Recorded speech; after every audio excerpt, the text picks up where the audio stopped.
The golden tones of Big Sills on the National Football Show. And you know what tonight is? It is the start of week 2 of the National Football League, my friends. You bet, baby. Redskins and Packers tonight. I love it. In honor of Charlie Kirk, you ain't getting me to do anything that you want me to do ever again in broadcasting. Rest in peace, brother. The testament that I can do for Charlie Kirk is this. You will never make me do things to make you and your pathetic lives make you feel better about your life. I am, like Rush Limbaugh taught me, never hiding under my desk. That is not happening. The Cleveland Indians. Ooh, that ain't happening. You know what else I'm going to start the show out with? God bless America. God bless America, baby. Today's 9/11, a day of remembrance, a day of never forgetting. And you know what? A day that I will say this, shows how great the resilience of Americans are. You know what? We're at our best when things are at its bleakest. We are, man. Hey, Khalid, rip Charlie Kirk, this world is sad? No, America's not sad. Certain people in it are sad. And you know who those people are? Every time someone has an opinion, and for a guy that's been in this business as long as I have, believe me, even in my small world, people who have opinions, people sometimes do not like what other people's opinions are. Too fucking bad. That's how I look at it. You ain't changing me, dudes. That is not happening. Not happening. We are not going down that lane. No way, shape, or form are we going down that lane. Okay? I don't care, man. The Redskins are playing the Packers tonight, and I love it. I feel liberated. Philly, thank you very much, my friend. You get these woke people that roll into our show all the time. Oh, I don't like the way you're saying it. Shh, I don't care. Sit back and be your woke asses. And listen to the program, and let's have some fun talking sports, baby. We got sports organizations from all 4 major sports firing social media employees and issuing apologies. We got current and former NFL players standing up and fans giving them crap, all because we can't have an opinion. Cameron, thank you. By the way, you know what you'll do? You'll tell me I'm saying bad words on YouTube or I'm using inappropriate words, but you're putting that Charlie Kirk death shot on social media for kids to see. I'm confused. Anyway, we're getting into sports, baby. We're getting into it, and we are proud to get into it because we got a football game tonight. There is a rematch of the Super Bowl. Sorry, Nick. The defending champions are taking on the Kansas City Chiefs on Sunday. Only in America, baby. Only in America. God bless the U.S. Never forget 9/11. You bet, baby. I am proud how America acts in adversity. Damn straight, man. Absolutely. All right. So we are now going to get into what I love to get into, and that is, by the way, Howard Eskin at 3:30. Xander will join us at 4:30. Marcus Hayes from the Philadelphia Inquirer will join us at 5:30 Eastern Time for your listening pleasure, or if you'd like to jump aboard. Super chats, as you see with Khalid, go right to the top. Please do me a favor and hit that like button. All right. So let's start this out here. How many people think that the Tank Bigsby hire is a good hire or a good sign by Howie Roseman? How many people? I got a text message from Jeff Logman, who we've had on this program. He is the color analyst and former Jaguar player. How many people think that this is a good sign? I do. How many people believe that you guys like this sign? I got to get this text message that I got from him today. Let me show you what happened this past weekend and why he was traded. You tell me if you have a problem with this. I think so. Good. He's running back 2. Okay. So I'm going to give you, if I can't find it, I'll find it later. Okay, let me find it later. I'll give you a synopsis of it. So get this. The head coach, Liam Cohn, and Tank Bigsby did not see eye to eye. He just wasn't a fit. So they win the game this last weekend. Everybody celebrating on the field. Tank Bigsby runs into the tunnel and wants to do nothing with his team and wants to do nothing with the head coach. The head coach, when he addressed Tank Bigsby being traded to Philadelphia, said it was in the best interest for both of us to part ways. Tank Bigsby was pissed off with the amount of reps he was getting in Jacksonville, and he let them know it, that it was a very ugly divorce between the two. It wasn't. John McMullen said the Jags didn't want him. That's not the case. I wanted to do some research on that. No, the Jags wanted him a certain way. Jeff Logman said he's a really good back. He's a really good football player. Don't get it twisted here. Jeff's not telling you he has a problem with his hands, and he fumbles every 30 times he touches the ball. So there's a fumbling issue that he has, but he doesn't fit in Liam Cohen's offense. Liam Cohen wants a guy like Bucky Irvin or the kid White who can catch footballs out of the backfield. So he didn't they got NTN down there and they got another guy. So Jeff said that his carries became limited. So now, M. Reyes, I hear that. I don't believe they're going to put him in a role. Now, John says you guys are going to put him in punt return. Well, shit, the guy fumbles the ball every 30 carries. I don't believe that dude was brought in to be a special teams guy. That guy was brought in to, I think, take some of the workload off of Saquon Barkley. I think you're killing two birds with one stone here. I get it. You're going to be able to put him there because Shipley's not going to be able to play. But, dude, I don't have a problem with this guy. I think and so does Jeff Logman. Jeff Logman thinks he's a really good player. He's not a bad player. This was a divorce. So when people in Philly are telling you that Tank Bigsby, the Jags didn't want him, that's not the case. That is not near the case. It was a shitty divorce. Okay? It was a total shitty divorce, and that Jeff Logman did not like. Okay? Did not like his carries. And again, I think it benefits the Eagles. You guys got him for a 5 and 6, and here's a guy who's a third-round draft choice. So it's good. I believe you win this deal. You got a guy who wants to play.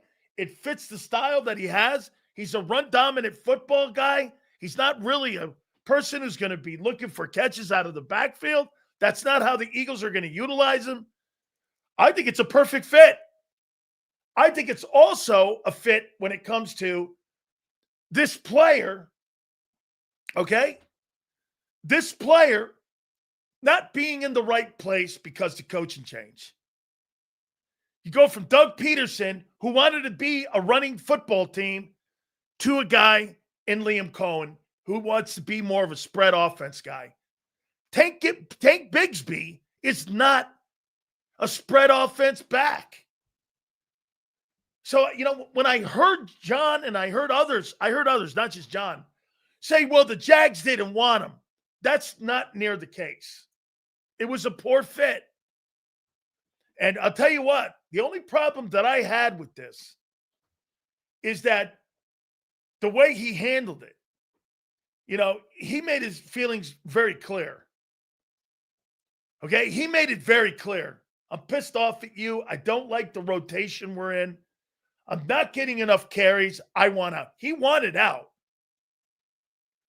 That's why, and again, I don't know how this transpired. Who called who? I don't know how. You know what? I got to tell you, it wouldn't shock me if Doug Peterson picked the phone up and called Howie Roseman and said, there's a guy down in Jacksonville you should take a look at that would fit your offense. For Howie to know that, and Howie to know that there was a disgruntled player in Jacksonville, that's pretty good intel. Okay? That's pretty good stuff there. All right. Hit the like button. So I wanted to give you I think the Eagles got themselves a player, and I think the Jaguars let a good player go because the coach didn't know how to work that player into his system. That's a benefit to you guys. Now, whether or not Kevin Patullo can, I don't know. Kevin Patullo is a problem for me right now. Not a problem. He's an issue. Because I don't know, based off of game one, that wasn't a good display of play calling for me. So we'll get more into that. Okay. Guys, do me a favor, please. Hit the like button. All right. So let me ask you this. How well do you think your defense played against the Dallas Cowboys?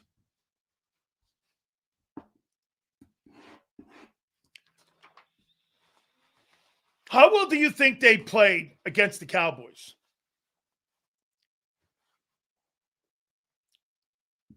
C+. Thanks, brother. Appreciate it. First half or second half? The game. How well do you think they played in the game? C+. Not good. Okay? I don't think it's not good. I think it's above fair. Okay? Break the question down into halves. Now, look, I'm asking you how well first you thought they played in the game. Started bad, which is understandable with Carter's shit. B+. This is true. Adoree gave up 103 yards. I only give them a C+ because they had to deal with the loss of their best player. All right. So let's go here. How much of an impact do you believe Carter is going to make on the Eagle defense Sunday? How much of an impact? With a diminished offensive line. Now, with a guy like that in your football field and a guy like that on your defensive football, every level's affected. So you say major. 1.5 sacks? I'm not looking for 1.5 sacks. I'm looking for domination at the point of attack. I don't put a number on Jalen Carter. Jalen Carter could have no sacks in the game, and you could have 2 turnovers. You could have a guy with 14 tackles, and he have no tackles, no sacks, and everybody else around him has had a great game because they're focusing on him. Okay? What kind of impact does he have?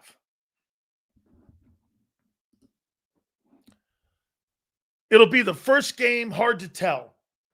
That's a good take.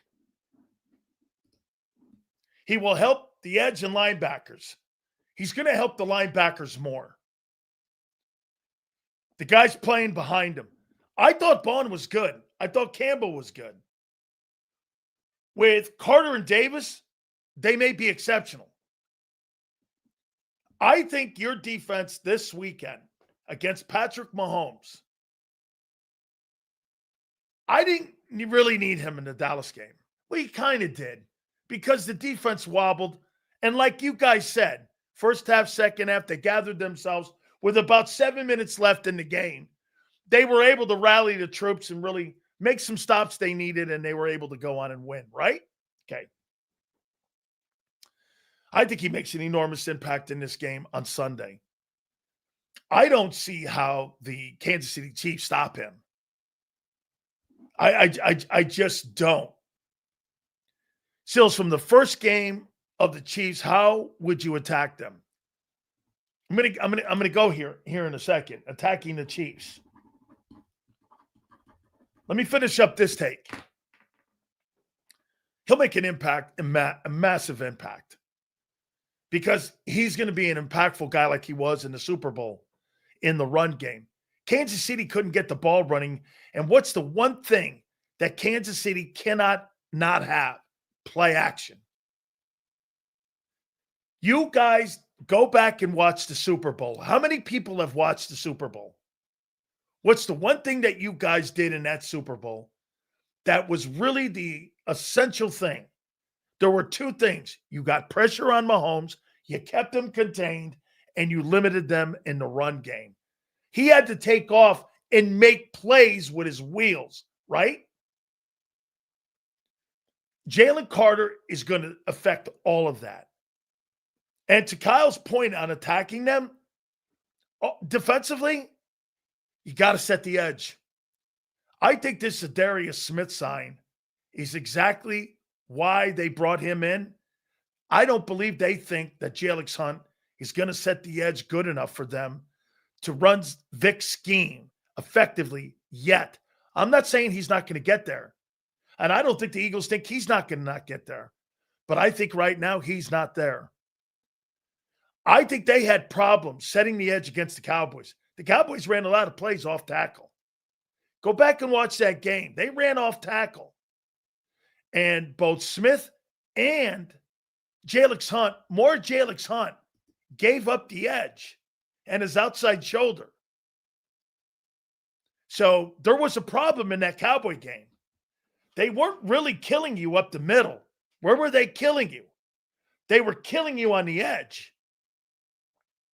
They were running off tackle.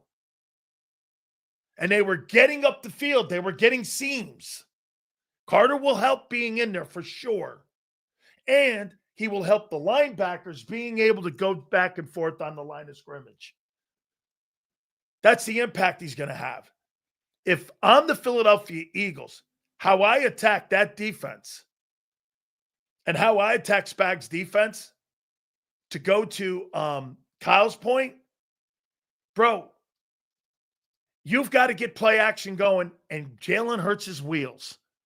If Jalen Hurts plays the way he played against Dallas, Dallas is going to be in.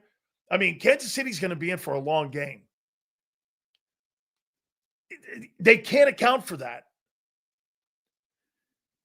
You know who would be a massive impact? Angel Reese Brown.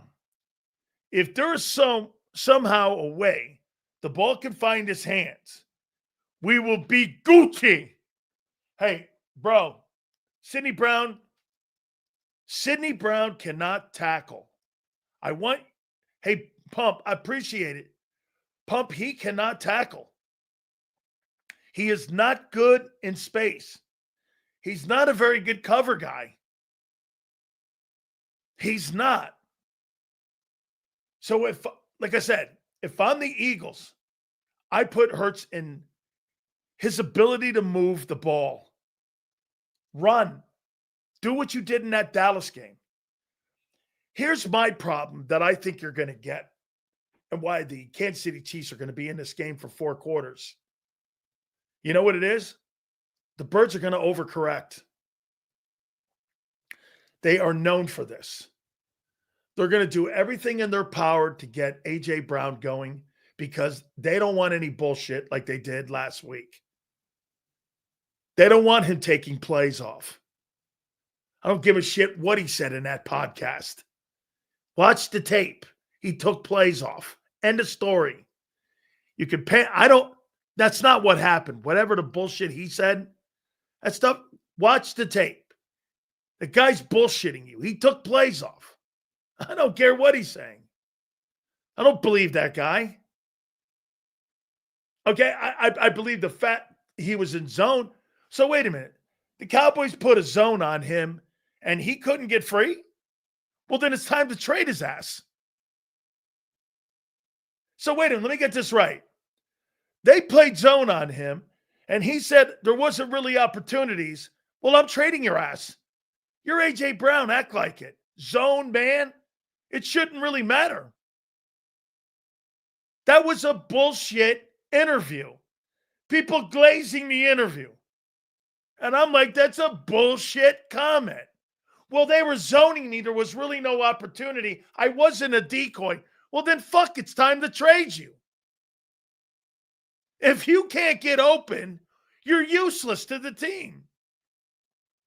And that's why Jalen Hurts, once again,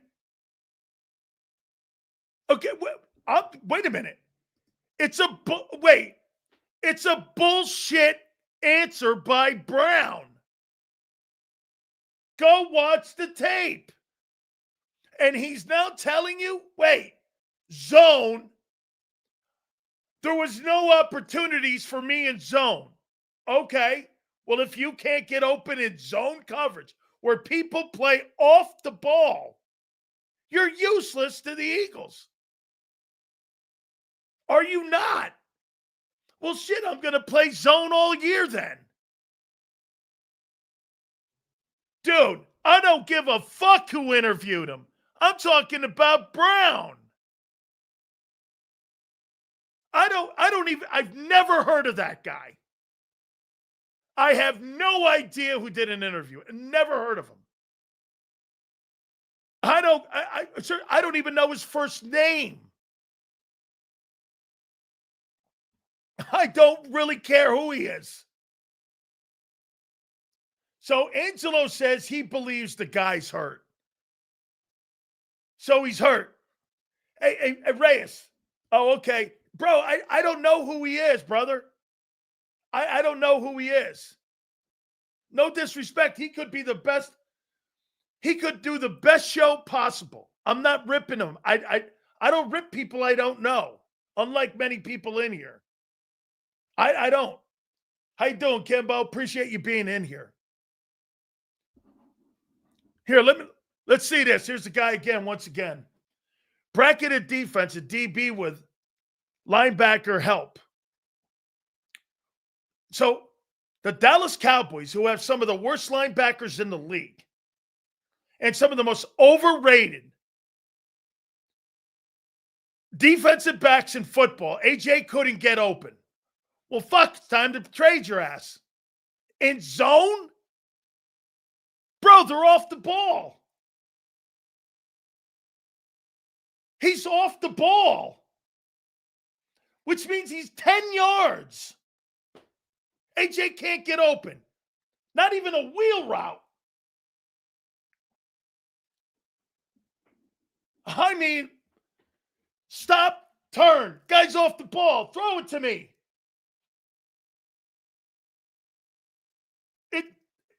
I don't know is that AJ or Patullo? Watch. Guy's 10 yards off the ball in zone. 2 steps, turn, throw it. The guy's insane after the catch, right? Hall of Fame AJ will be fine. No worries about not 100%. I don't think he's fucking hurt. Wait. So what am I wrong on? JB3. What am I wrong on? What did I not get right in that? I'm going to start asking you, when you guys say I'm wrong in that, what was I wrong in? Okay, what am I wrong here? Tell me what I'm wrong at. He couldn't get open in zone. Zone. Off the ball. Okay?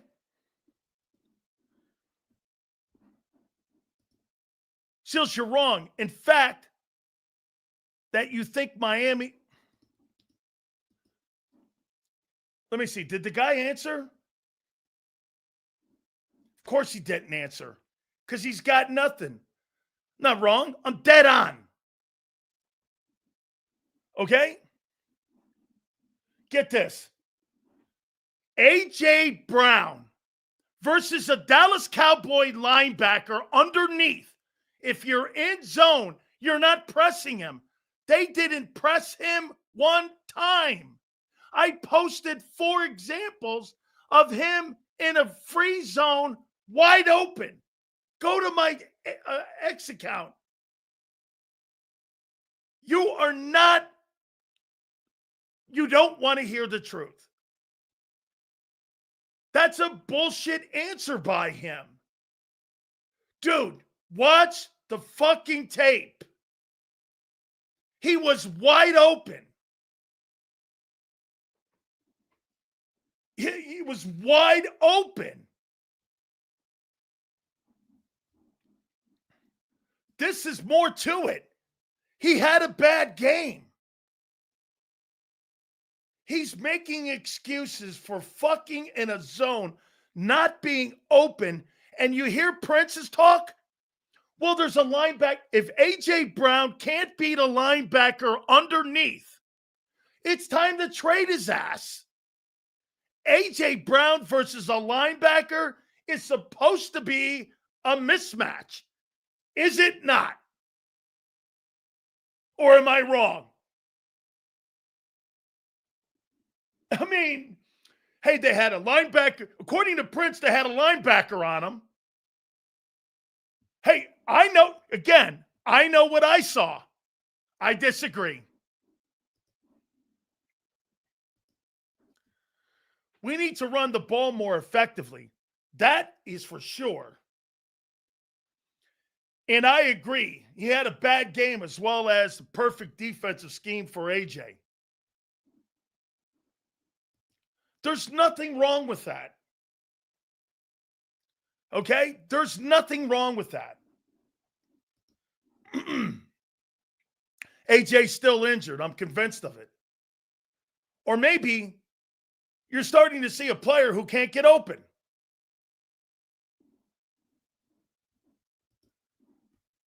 Big Sills, I think Zadarius Smith will be a factor in our game against the Chiefs with Carter playing his game. It'll depend on how fast that he is able to pick up the scheme and how fast he's able to get into what Vic wants him to do.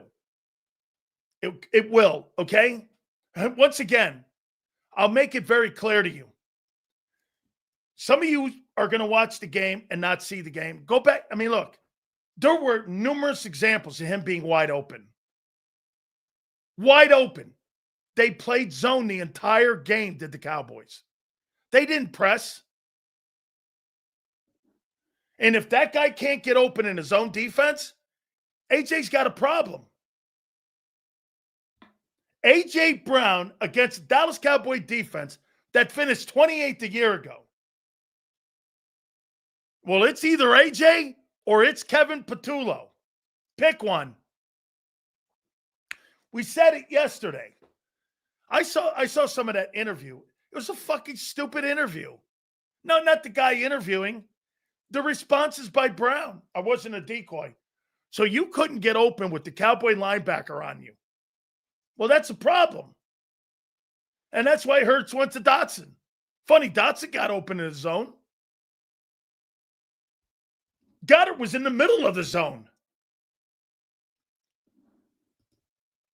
I thought he looked slow too. Sills, if AJ's not injured, for sure, AJ Hurts or AJ are beefing. Now, listen, I think Jalen Hurts did everything in his power to win that football game because something wasn't right with them getting the ball to AJ Brown. Them not being able to get the ball to AJ Brown in that game. Now, look, it's game one. So I want to keep underscoring it because some of you will forget that I'm saying this. It is game one. I understand. That's an indictment on the quarterback. I don't think so. I meant for read a damn zone. This pass game cannot be easily neutralized by a simple zone defense. This is on Jalen. I think it's on Jalen a little bit, but more so on the quarterback, more so on the coordinator. And AJ. AJ can't be the linebacker now in zone defense. Get this. AJ Brown told you they zoned him the entire game. And they doubled him with a linebacker and a secondary guy. They weren't playing press on him. They were playing in a zone on him. I'm not understanding. Do you understand, folks, what a zone defense is? That's off ball. That's giving you like Vic plays. 8 to 10 yard cushion. Not wanting to get beat deep. You're telling me that they couldn't get that ball to him based on what A.J. Brown told you in that interview. I'm not buying that. I'm not buying that. Look, either he's hurt, either he's starting to wear down, or it's something else. I heard Xander say, who had 16 targets last week for the Chiefs? A receiver for the Chiefs had 16 targets, and I couldn't name you one wideout.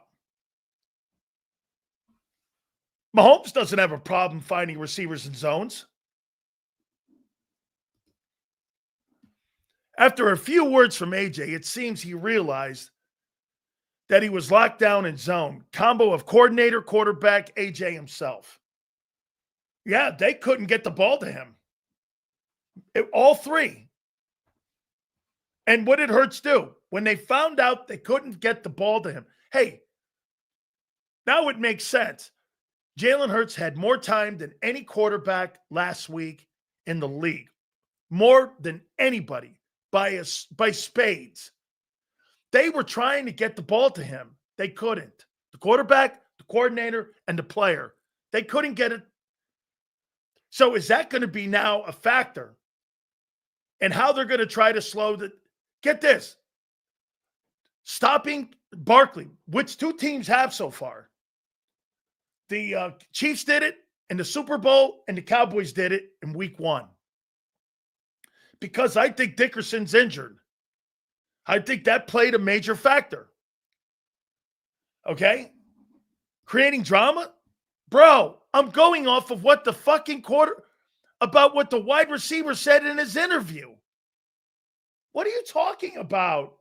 Why do you refuse to listen to what the guy said? I sat there and listened to the interview. Did you listen to all of it? Because if you did, you wouldn't be posting this stupid shit.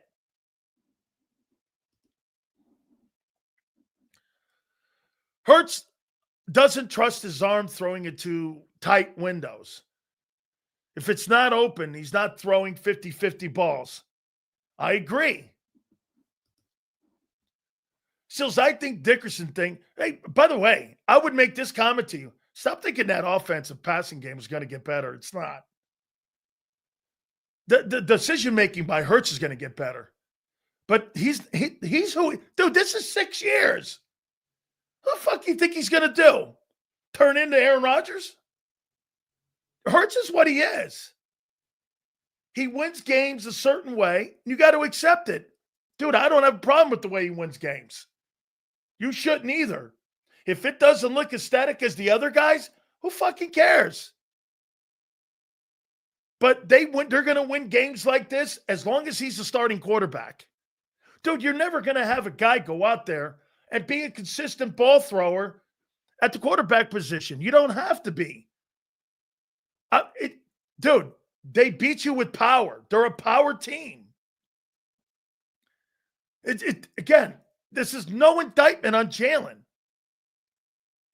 It's completely no indictment on him. There is no shade on him. Sills, I think the Dickerson things, I do too. I think that's why the Cowboys, in my opinion, won the night. I thought their D-line won the night. Not by a lot, but they won the night. I didn't watch the tape. All I know was he wasn't good. No, because he was injured and he was fighting through injuries. I don't believe that I thought Jalen was probably the third best quarterback in week one of any quarterbacks in the league. I think Lamar's there, and I think Allen's there. Rodgers is there, and Hurts is there too. I think he's smart. I disagree with people who think he didn't play. I thought he played really well, and I thought he saw the game and he figured it out. He figured out how to beat him, not playing the best football. Took away his first read and makes him run. Yeah, because you know why? They're a limited offensive passing team. Hey, John, think of this. John, let me ask you. John, do you think the passing game in Philadelphia is a complex passing game like you would see from a John Gruden or something from a Joe Burrow offense? Do you think that's a very high-tech offense? I don't, just in the target chart.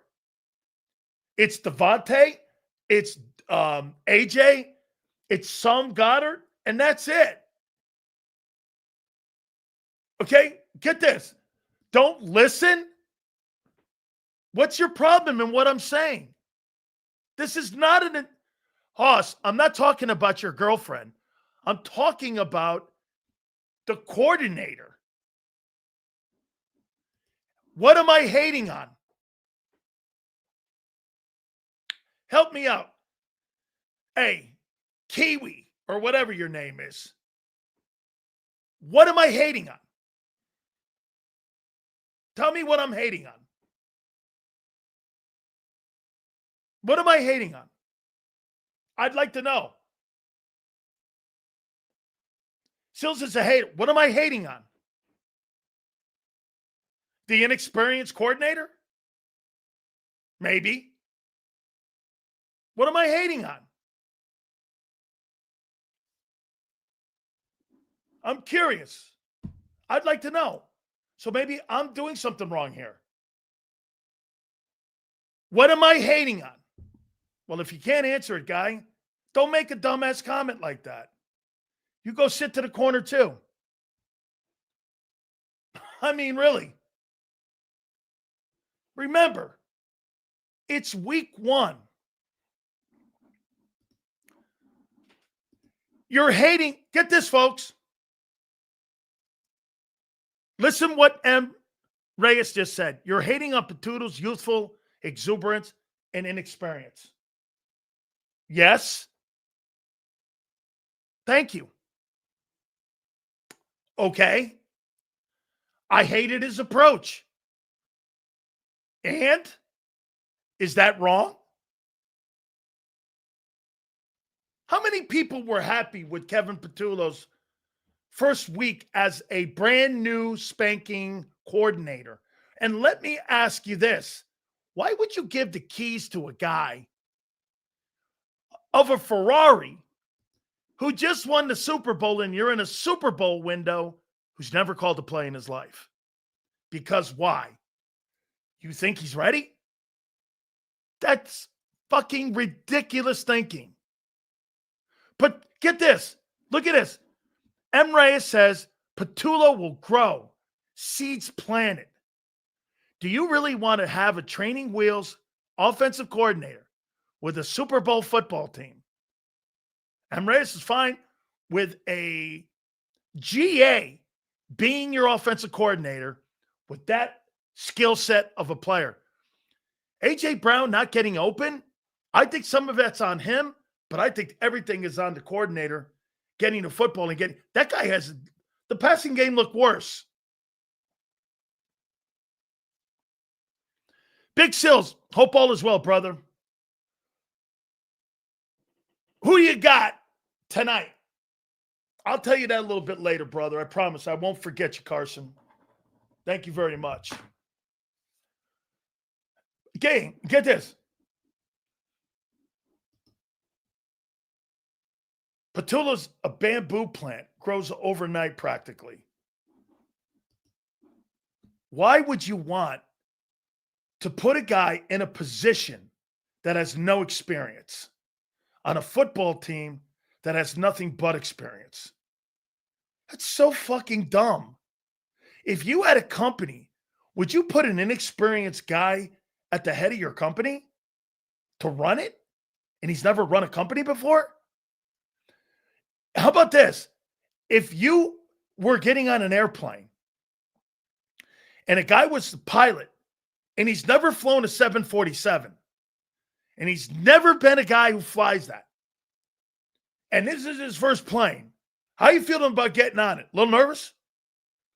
Here's a better one. If you had to have open heart surgery and a guy just came out of college and you had to have heart transplant and he's never done it, he's never done any kind of surgery in his life, you want that guy to open up your heart and give you a new heart and he's never done it before? Good luck to you. M. Reyes would have it done to him. I wouldn't.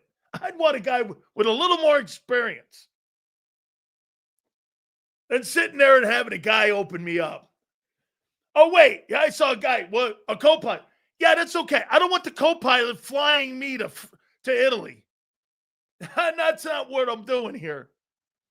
I got a football team that's ready to win a Super Bowl. You give me inexperienced guys at numerous positions on defense, and then you turn around and give me an inexperienced coordinator. Hey, okay, thank God you're good. Sills, it is what happens when you win. You get turnover. Same when you lose. Oh, wait a minute. You guys hired Vic Fangio, did you not? You hired Kellen Moore from outside. What happened when you hired them guys from outside last year? You won the fucking Super Bowl. Those guys weren't in the building. Kellen Moore wasn't in the building. Vic Fangio wasn't in the building. Those guys were in Los Angeles, and the other guy was in Miami. Those guys weren't in your building. You went outside the building to get coordinators to win a Super Bowl. It wasn't like you developed those guys. I mean, hey, no, but let's do this. So when I listened to that interview, I was like this. Oh, and by the way, get this. No. Petula was not on pace. How many people in here believe that M. Reyes, what he's saying, that Kevin Petula called a good game? How many people in here believe that? I'd like to see it because maybe I'm wrong. That was all Jalen Hurts that did that. How many people, do me a favor, give me a grade of Kevin Petula's first game as a offensive coordinator. Let me hear you what you think of his offensive game plan that he had in game one with 4 targets to Devontae Smith and 1 target to A.J. Brown. How do you think he did? Let's take a look here. M. Reyes says, take a look at the tape. Let's take a look at what you guys think. D, F, D, F, D, C+, D-, D, D. Look at everybody. Called the winning game. He's the only one in here. Well, I think that's all you need to know. Z, D, D, D, F, F, D, D, D. And only the losers in here who like fighting with big cells will say something different. Because the majority of you in here know that that was not something you were expecting. Okay? Horrible play calling. Horrible play calling. Okay? Correct. Dude, no doubt. He is a horrible play caller. I also complained in 2023 when you were telling me you were awesome at 10-1, and I told you you were full of shit.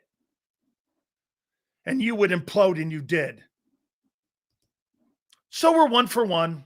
You're right. Actually, I don't want to go too far back being right. Those runs up the middle on a stacked box had me frustrated. Well, a year ago, you had Becton and a healthy Landon. That's what you had. You don't have that right now.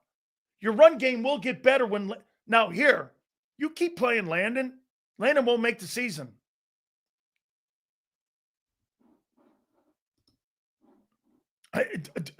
High school football, I've seen better offensive game plans from high school coaches than some of the shit that they put out there.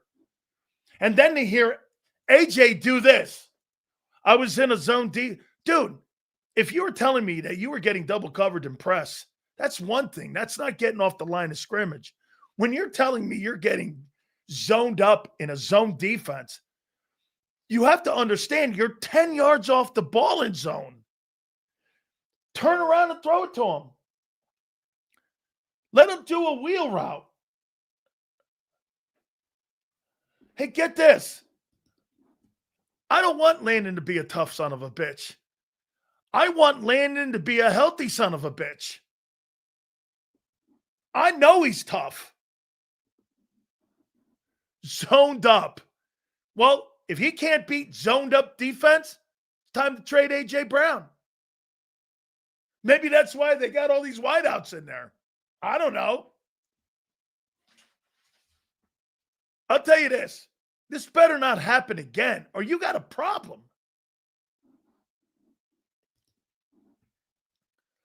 So is any of that lying on Hurts for audibles? Doesn't he have to audible to change the play, or do you think he ain't? No.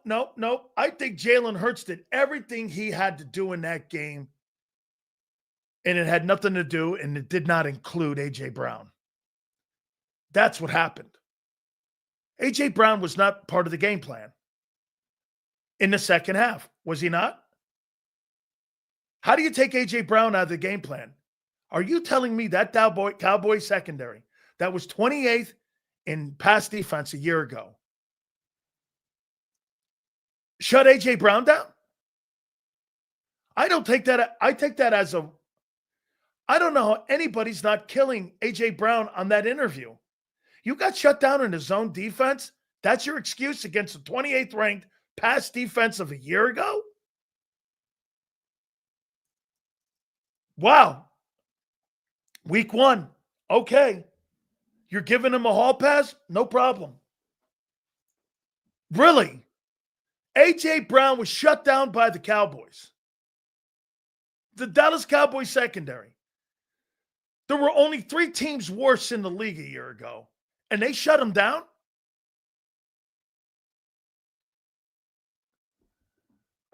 Hey, he said it.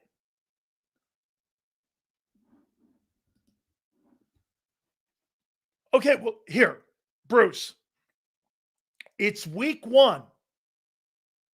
I completely underscored that with you. It's week 1. Week 1, no doubt. Got to let this thing go through September. Listen, I want everyone to hear that again. It's got to go through September. We're starting to going to put a little bit of tea leaves together here. What were the positives out of the first week? And then we'll start looking as we get into week 3. We'll go positives and negatives. Trends is what I call them. Jalen Hurts' decision-making in that game 1 was great. You know why? When they saw that AJ, for some reason, either the play calling or the player couldn't get open. or maybe some misreads by Hurts, whatever. They couldn't get the ball to him. You could not get your football to the second or first best player outside of the quarterback for 60 minutes.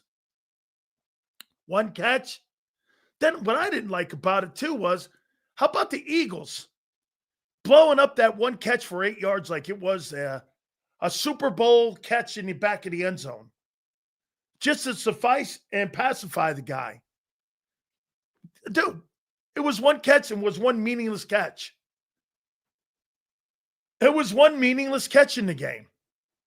I mean, well, it was in a critical time. Meaningless catch. Yeah, it sealed the win. No, the defense sealed the win. Last 7 minutes was the defense that was getting 3 and outs. It sealed the win. Ooh. $36 million, one catch, 8 yards, one target. Nice. 60 minutes of football, the guy was shut out. All over the place? Like your play calling. If it seems we're all over the place, because your play calling was. It was all over the place. Hurts had to figure it out, and he did.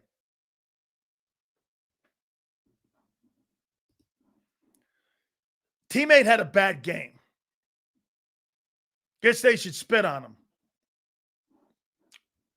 Why not? Would have went for par for the course. Sills, what are you expecting from the Chiefs D in week 2? I like this.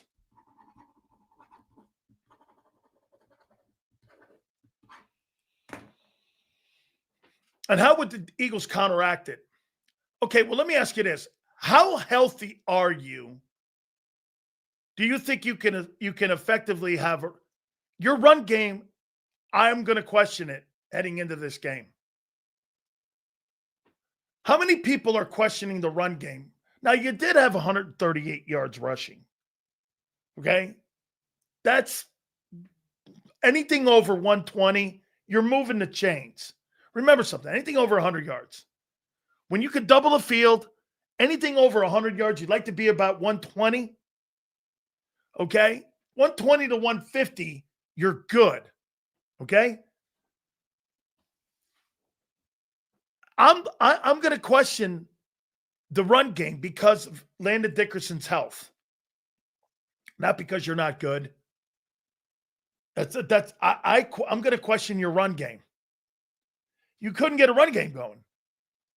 It was Hurts that was making it move, the moving the sticks. I think this is a health issue. So Hurts is better than Mahomes if we win this game. No, he's not. How could you say that? Bro, he's on a better team. Hey, if Jalen Hurts was on that Kansas City team, they'd win 7 games. With AJ open multiple times, yet getting 1 target. How are you bitching about AJ? Well, once again, you're not listening. I said it's either the coordinator, it's the quarterback, or it's the player. Pick one.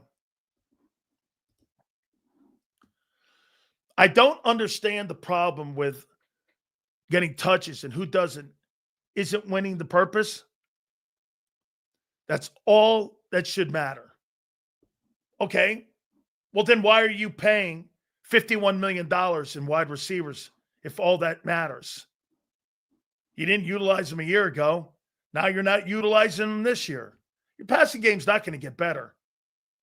It's what it is. You guys are waiting for some sort of magic dust to sprinkle on the passing game. Nobody will say it. I will. It's not getting better. Vanilla passing game, same shit, different season. However, it's not shit. It's winning. Shit is losing. Winning. Okay. They want to be a passing game. They want to be a passing team so bad. And they can't.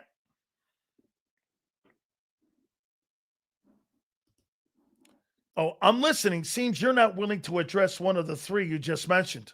I just did.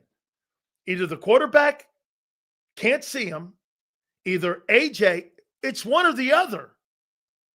It's one game. I'm giving you something heading into Kansas City to keep an eye on, heading into Kansas City against Steve Spagnuolo. That's all we're doing it. You're being sensitive. You're heading into Kansas City. Spags is not going to do the same shit he did 9 months ago. He's not. And in that first game, what I saw were minuses. I don't think the interior of your offensive line is very stout right now because of the Dickerson health. He was limited today, right? He had limited practice. He's not a healthy player. A limited Landon Dickerson and a Tyler Steen. Chris Jones, Kansas City has the advantage there. You don't. Where would you think that? Even if you had a healthy Dickerson, Chris Jones, the best defensive tackle in football. He's a Hall of Fame player. And he still has it. There's some truth to this. Jalen doesn't process fast. He doesn't.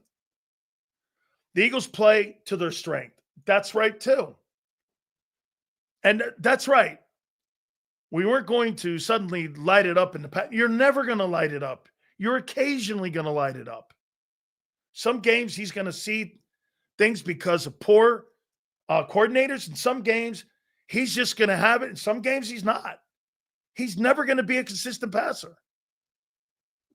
And what's the number one thing they don't do? It's not a creative passing game.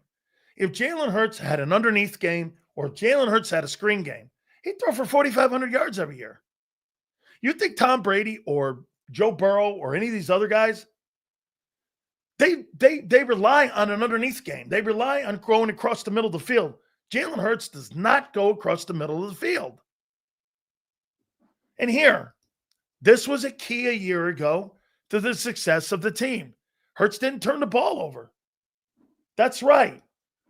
I would rather have Jalen play like he played in game one, not turn the ball over.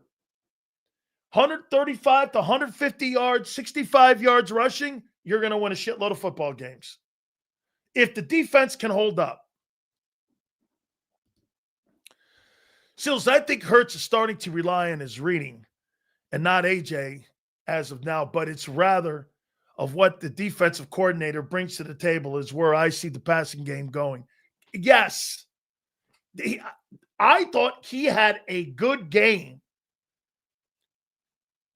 reading it. I thought he did. I thought he saw the game. He saw what they were doing to him. There were times that Jalen missed 4 passes to AJ. There was no doubt about it. He missed 4 throws at least. Dude, you're literally bitch about the passing, then say don't pass. Bro, they're the ones fucking passing and trying to pass the ball. I say don't. They're the one doing it. You got it wrong. You got it twisted. Jalen Hurts, get this. You're missing it. They want to pass the ball so bad. They look so bad at it. And you know what that is? Get this. If your star players are Dallas Goedert and Jahan Dotson in a ball game and Smitty and A.J. Brown are non-factors, then what are you doing? So A.J. Brown in his interview, they zoned me up. They zoned you up with linebackers? You can't beat linebackers? I thought it was a stupid answer. Actually, I wasn't a decoy. Okay, so you weren't a decoy. You just couldn't get open. Or are you saying the quarterback couldn't find you? Pick one. Is it that hard to read through what he said in that My God almighty. You guys don't listen. AJ goes, no, I was zoned up. They were doubling me. So you couldn't find Devontae?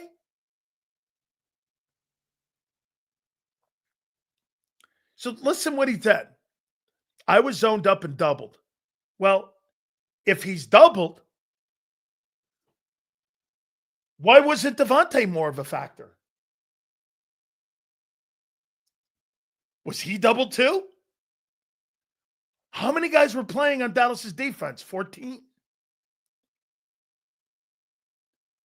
So wait. He was locked down in a zone, and so was the other guy. Is that right? So both wideouts were doubled.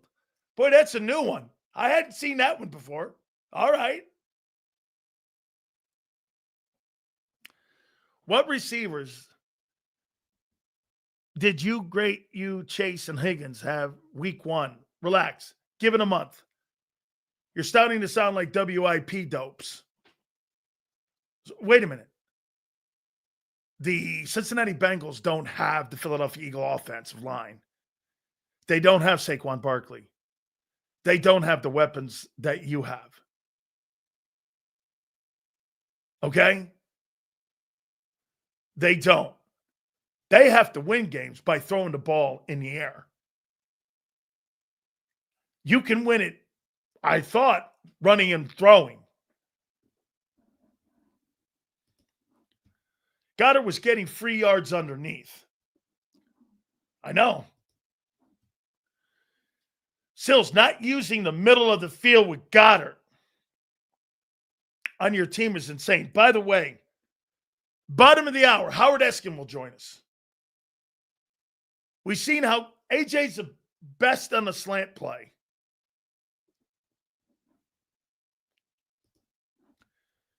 Glazing the Chiefs now. No. Once again, Big Marshall can't listen.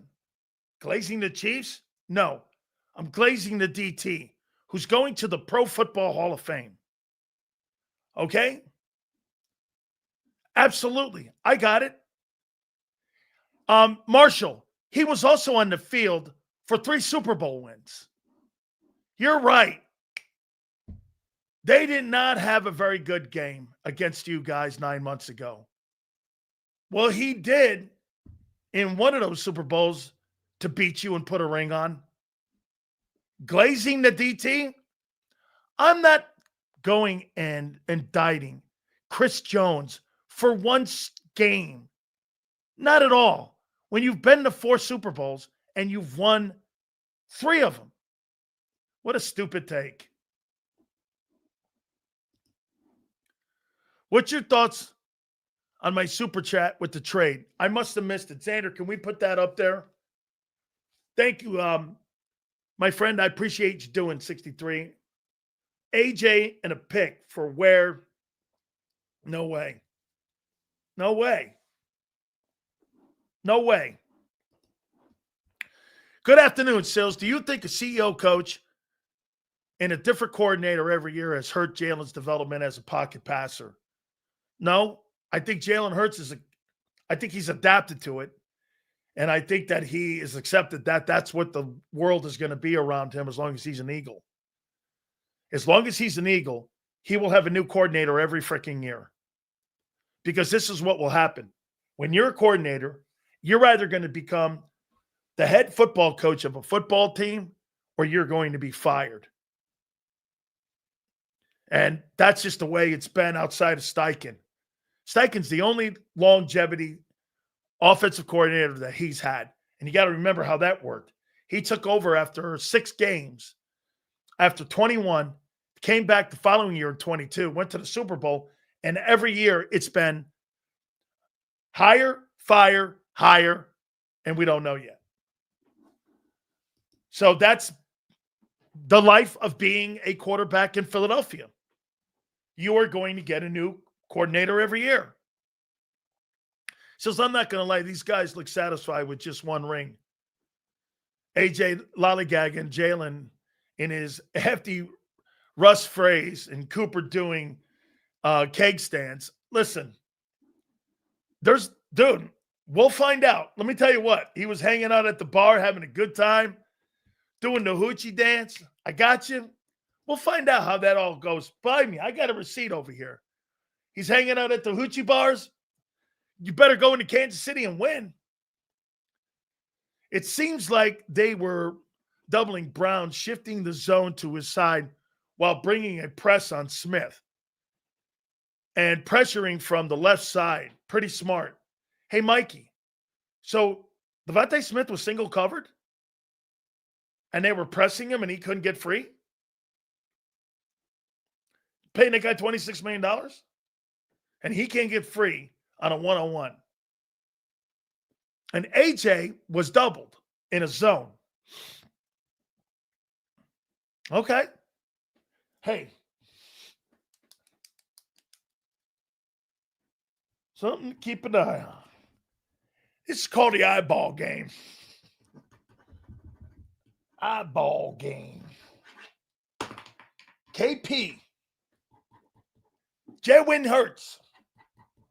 AJ Brown. Hey, we're just keeping an eye on things. That's all we're doing here. Let's see.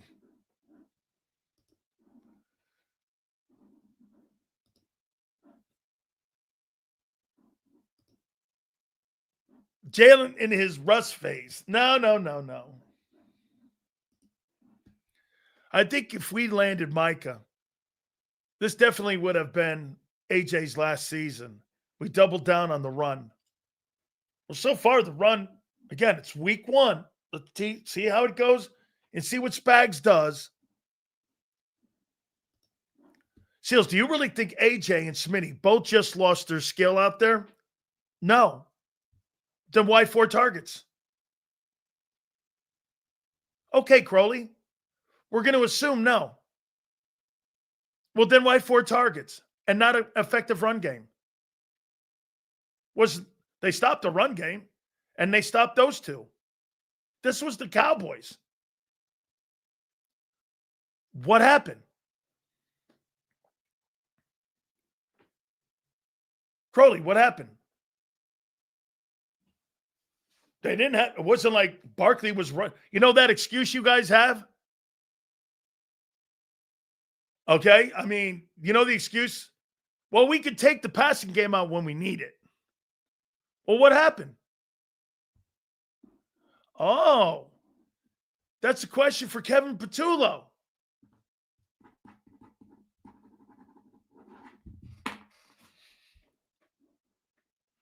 Okay. If I see the same with AJ next 3 games, I'm starting the process of replacing him. The world is going to crap and AJ's crying around about the rock. Hey, well, we got 3 more games. Sills, what I see Kevin do a lot is have Goddard run an out route 5 yards or under while he has AJ run those 10 to 15 outs and those routes. I seen it done last year. Seals, I agree, but I see a lot of holding and illegal contact on the Cowboy DBs too. They're not going to call that. They're not going to call that on a Thursday night game. And if you're expecting the refs to help in a 425 game in Kansas City, with Taylor Swift maybe being the halftime act, you are high. Kansas City's going to get the benefit of the refs like they always do against you. How you doing? Patullo's like Mike Bobo. Oh, we're fun. No. We got 3 games. I am going to make sure you guys, and I'm going to keep emphasizing it, it's 3 games. Sills, what's the major problem in Patullo's This is a fabulous question. What is the problem with Patullo's situational play calling in the Cowboy game? We can't say it yet. Okay? There's not a flow. There's not a rhythm. The only rhythm you got was when Hurts was improvising. He didn't call those plays. Hurts either audibled or pulled the ball down and took off. So when people are going up and congratulating Kevin Patullo for scoring on drives, that was all Hurts. Hurts pulled the ball down because he couldn't find AJ or Devontae open for whatever reason. Him missing, them not being open. What did AJ say? Him being doubled in a zone? All right. So wait a minute. Are you trying to tell me that the Cowboy defensive coordinator confused Kevin Patullo? Hold on. Let me write this down. Guys, do me a favor. Matt Eberflus.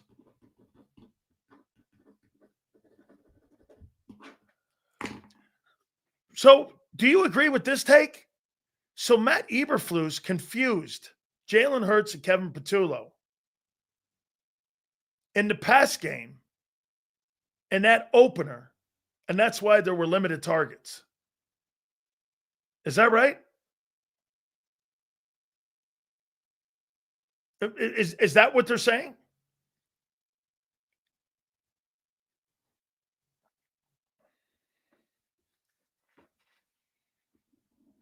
Is that what you're saying? That Matt Eberflus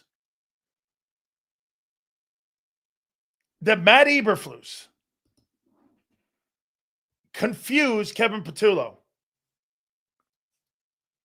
And Kevin Patullo this week's going against Steve Spagnuolo, the owner of 4 Super Bowl rings. Is that right? Get this, folks. He's glazing a guy who the quarterback won in spite of him. He's the same guy who was telling me that Brian Johnson, when they were 10-1, was good.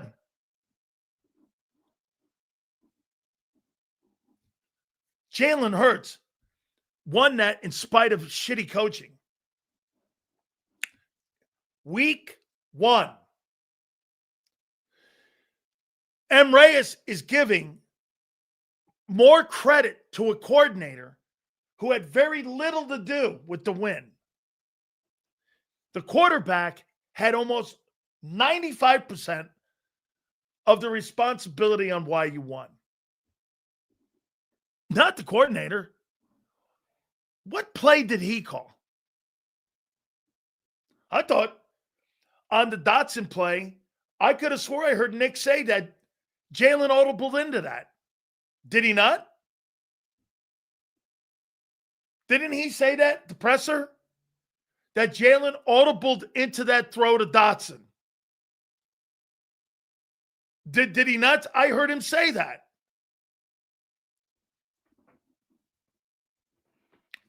Game 1. I didn't call that throw. He audibled into it. Dude, like I said, I thought Jalen played really well.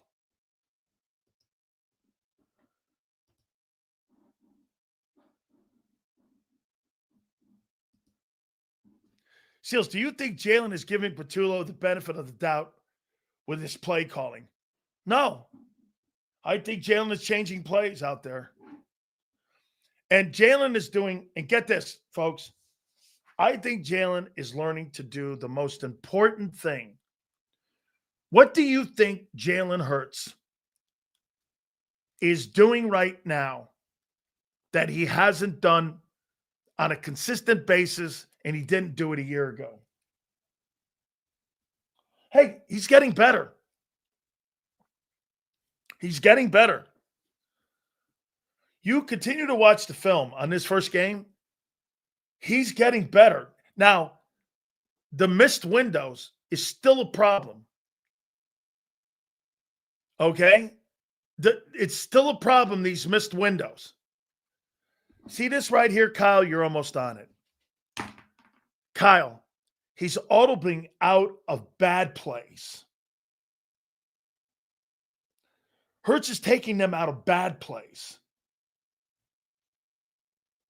A good quarterback and a guy who knows how to move the sticks takes your team out of the bad play. It's not about the sensational play. It's about, can my quarterback take me out of a bad play, put me into a good one that gives me positive yardage? That's what he did in that Cowboy game. He took him out of bad decision making and put him. Now, he missed some windows. He did. There's no doubt about it. But that's game one. I'm more apt to give the quarterback the benefit of the doubt than I am the coordinator. And let's do something here from a year ago. I don't think Kellen Moore added anything to that offense. I don't think he added anything. I think the only thing that was added to that offense is that Hurts had to set protections. What was added to it in the passing game? Saquon Barkley. Barkley was the only thing added. They didn't add anything. They tried those motion plays a year ago. They stopped that after week 4, and they simplified it. They started handing the ball off. Going from a passing 35 or 34 passes a game down to 20. He didn't add anything. Hurts is getting better on his own here because he's thinking and seeing the game out. I don't really think he had a great passing coach a year ago. Not that fit his skill set. What would Kellen Moore know about dual threat quarterbacks? Shane Steichen is a better coach than Kellen Moore. How many people agree with that? Look at what he did with Daniel Jones in week 1. Daniel Jones, who was fired and was on the practice squad with the Vikings. Do you realize that? Daniel Jones was on the practice squad with the Vikings a year ago. He takes him into Indianapolis, and he puts that dual threat system that he had with Hurts in Indy. That guy looks like a frontline dude. Now, it's early. I mean, but Shane Steichen's a better coach. He's a better coach because he puts his quarterbacks in positions to win. Look at Daniel. I watched Daniel Jones, some of that game. I went and watched a little of that. You're like, that's Daniel Jones, the guy from the Giants? I was like, holy shit. I'm like, I couldn't believe it didn't look like the same guy. Yeah, well, because that guy sucks. And that was Jim Irsay. Jim Irsay wanted him.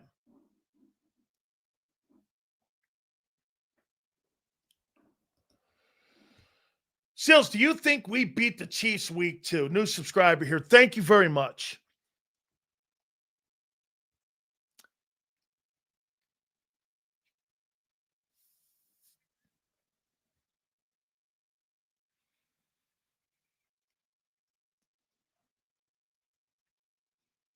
I don't know what Kansas City has. Let me ask you this. Do you think the Dallas Cowboys have more skilled people than the Kansas City Chiefs do? Do you guys think that KC has more skilled people?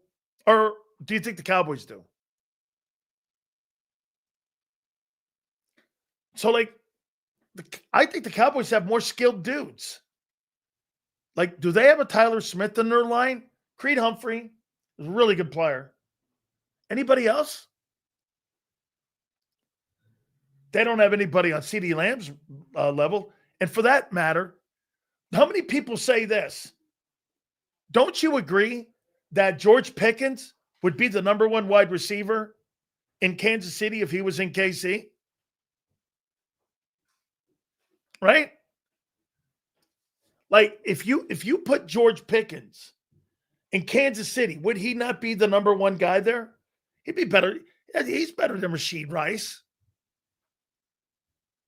Shit, I think that guy Ferguson, I think Travis Swift, Kelsey, I don't think he's anything. I think he's out of gas. I might take the guy Ferguson over him.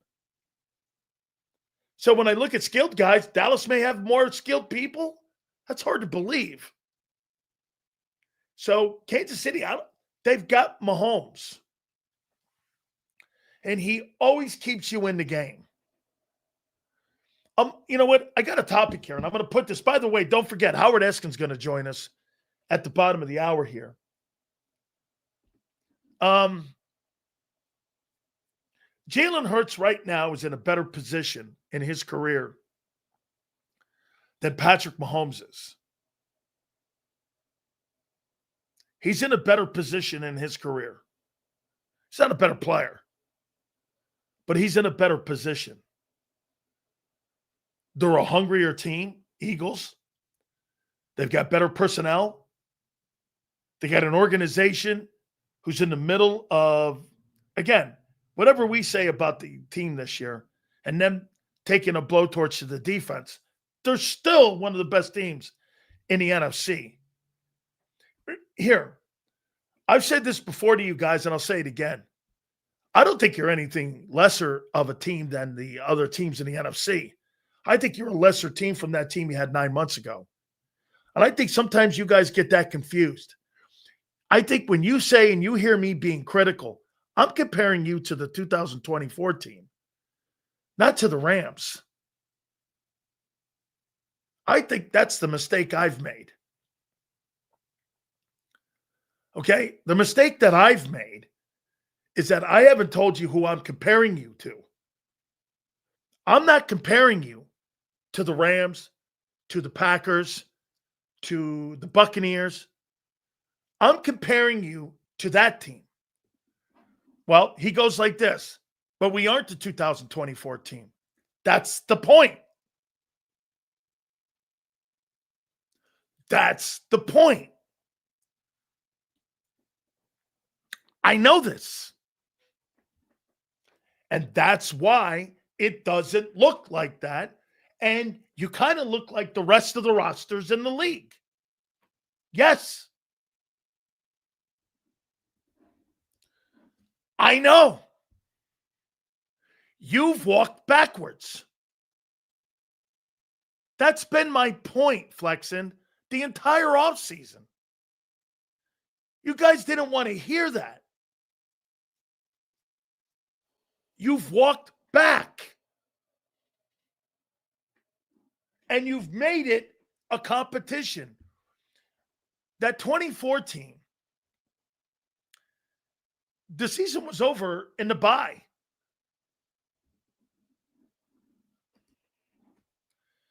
Sills, is it true Howie is eyeing Denzel Ward from the Browns? That's the third person that has said that to me. I would think that would be a trading deadline thing. Because the Browns played the Bengals pretty good. Flacco wasn't terrible. So I would want to, in my opinion, I think that's more of a trading deadline thing. I think Howie's trying to get to the trading deadline. Look at the moves he's making. Okay? I think he's trying to get there.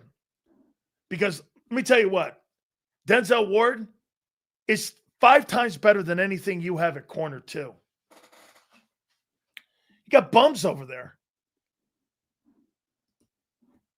The Eagles are all about the trenches.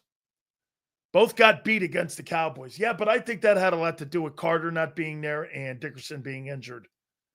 Your two of your best linemen were theoretically, one guy was out and the other guy was injured. And look at that. One player, guys, or two players, how much it made a difference in that Cowboy game. And Dak and the Cowboys showing up. They showed up.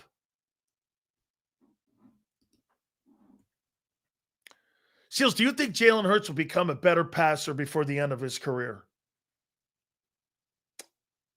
How about this? Can we compromise? Ask the question, do you think Jalen Hurts will be a smarter passer by the end of his career? There I'll answer yes. Is that fair? He'll be a smarter, better. I'd rather have him be a smarter passer. Brady wasn't a better passer. Brady was a smarter passer. He was never going to be better than Aaron Rodgers throwing the ball. He was never going to be better than Jay Cutler throwing the football. But he's a smarter quarterback throwing the ball versus those guys in spades. So I'll take a smarter passer versus a better passer any day. Like, get this. I would make the comment to you that Kirk Cousins is a better passer than Tom Brady. He ain't a better quarterback. Because Brady knows how to dissect. Brady knows how to dissect. He knows how to dissect the game. That guy knows how to win. Okay? I mean, hopefully we get Howard in here soon.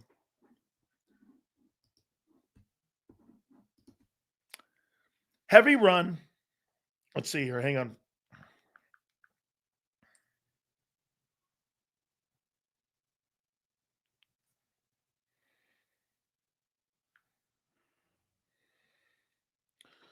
Let me see if I can get Howard in here. Hang on, guys.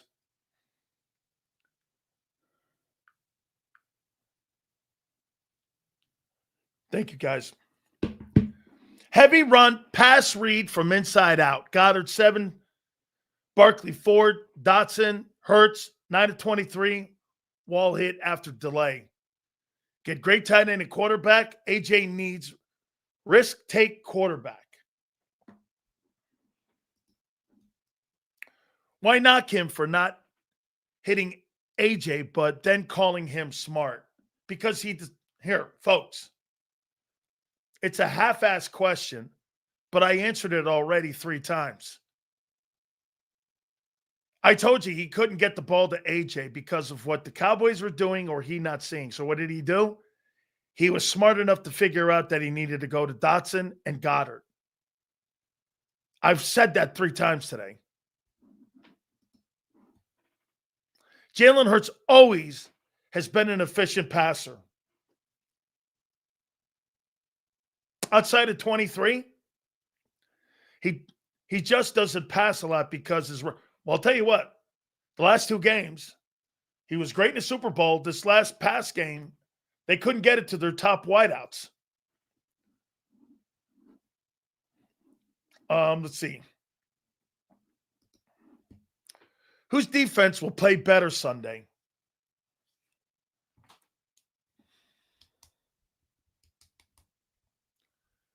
Well, here, how do you feel about this, senor? Patrick Mahomes versus your secondary. How do you feel about that?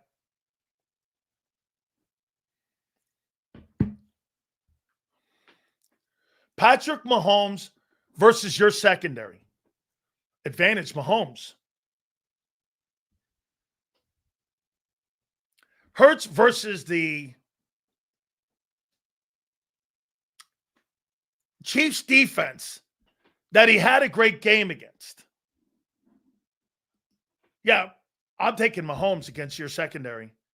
I don't think really. I thought Dak had a great game. Like I said, if that dude catches the football, CeeDee Lamb, he has 200 yards receiving. Okay, well, wait. Here's a good one here. Jessica, who are the Chiefs wideouts? Hey, Jessica, who are the Chiefs wideouts when they beat you in the Super Bowl in 23 or 22? I can't name them. Oh, wait. Juju Smith-Schuster? They didn't have anybody but Juju Smith-Schuster in that game. And albeit they had a more effective Travis Kelce then. But outside of that, they didn't have anybody in that game. They were beating you with nobodies. right? So I'm going to ask Howard Eskin this question. So AJ goes on a show and he explains himself by saying, well, they doubled me and they zoned me up. Okay, fair enough. Well, what happened to the other side of the football field with Devontae? And there were only 4 targets to both Devontae Smith and A.J. Brown. It's either a Kevin Petula deal, a Hurts deal, or A.J. can't get open. They played a zone. You know what a zone is, folks? That's 10 yards off the ball. They weren't manning him. So now, I don't think it's the players. Hurts missed some throws. There was 4 throws, they were wide open. But it's, and I want to underscore this, it's week 1. Let's not go psycho here. It's week 1 and they won. But Matt Eberflus, you're telling me confused the passing attack of Kevin Petullo? And that Matt Eberflus, and he took out the top 2 targets in your offense, and that's kind of what made that game close, plus the Cowboys showed up. And now you've got Steve Spagnuolo. And I'm telling you the whole offseason here, that's not the same Kansas City team of 3 years ago when they won the Super Bowl against you guys. I think there's limited talent on that side of the ball on the offensive side. Mahomes is still Mahomes. And Andy Reid's still the play calling Andy Reid. But I haven't talked to Howard since the Jalen Carter incident and how they handled it. And I'm going to start out there with him. And before we bring him up, I'm going to do this. I'm going to pose this question to him. Okay, so at the end of the day, the Eagles talk about their culture all the time.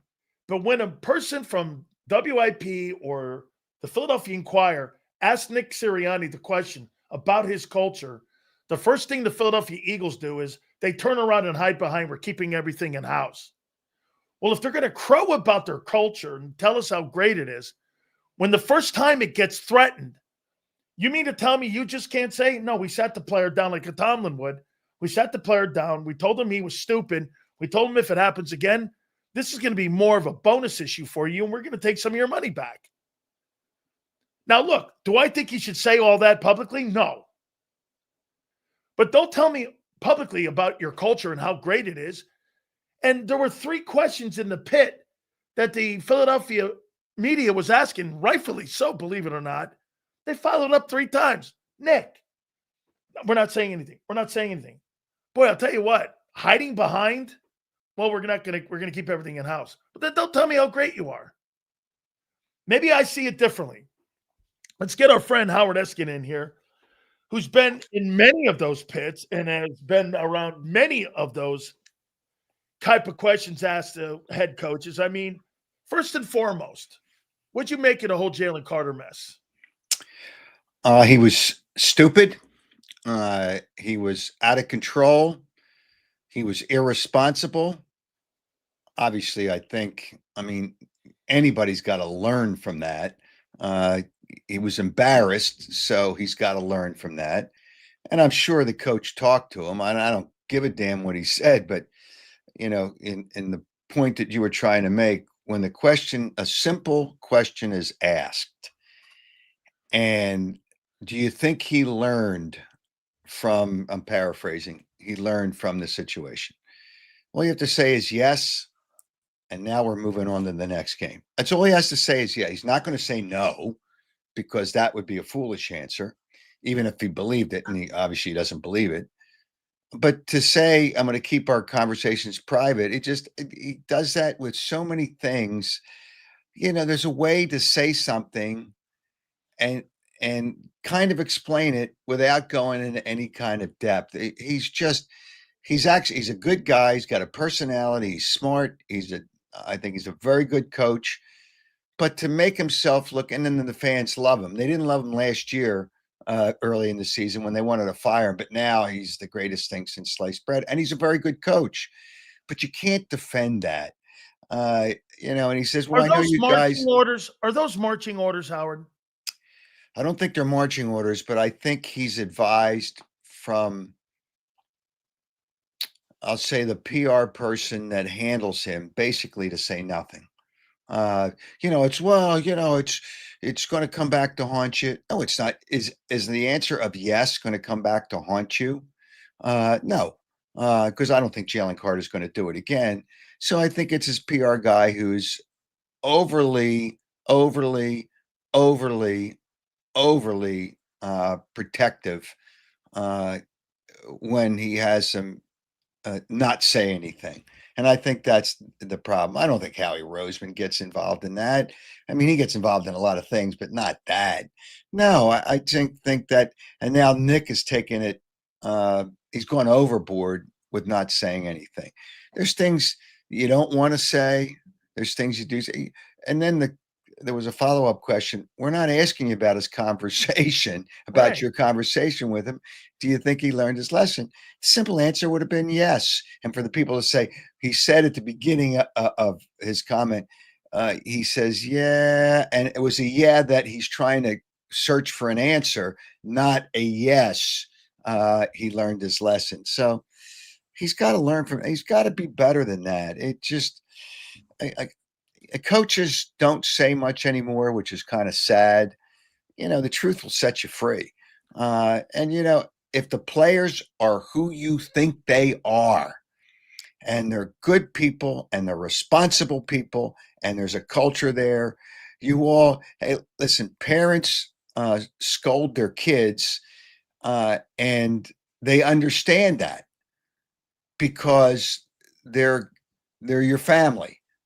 But so they will understand it if they are the players you think they are, and your team is who you think it is. They'll accept all that. Jalen Carter's not going to be offended by that. Howard, don't you want to defend your culture though? I mean, don't you Angelo thought they should do. Listen, I don't know where you stand on this, but my position was, I'm not suspending the player and sacrificing losing a ball game by not having my guy out there for Kansas City. However, I'm not going down that lane. He thought they should have suspended him another game. Who's that? Angelo thought that they should suspend him another game. Well, how would you have handled this? No, I have two sides to that answer. Number one, it didn't matter to me that they would have suspended him another game. Now that's okay. But to say that his ejection basically counts as a suspension because he wasn't suspended, he doesn't lose a game check. So you lose a game check if you're suspended. Now, he was going to be fined whether he was suspended or not. He was going to be fined.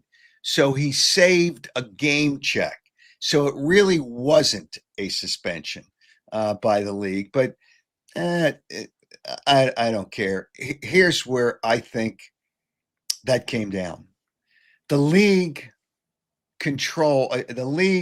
wanted him to play. This is a premier game this weekend. Right. It's a Super Bowl rematch, and the NFL wants both teams at their best. So the NFL, if they were playing, let's say Carolina, a bad team, they're playing Carolina, he probably would have gotten suspended. But they're playing a late game, not the night game, but a late game, a rematch of the Super Bowl championship.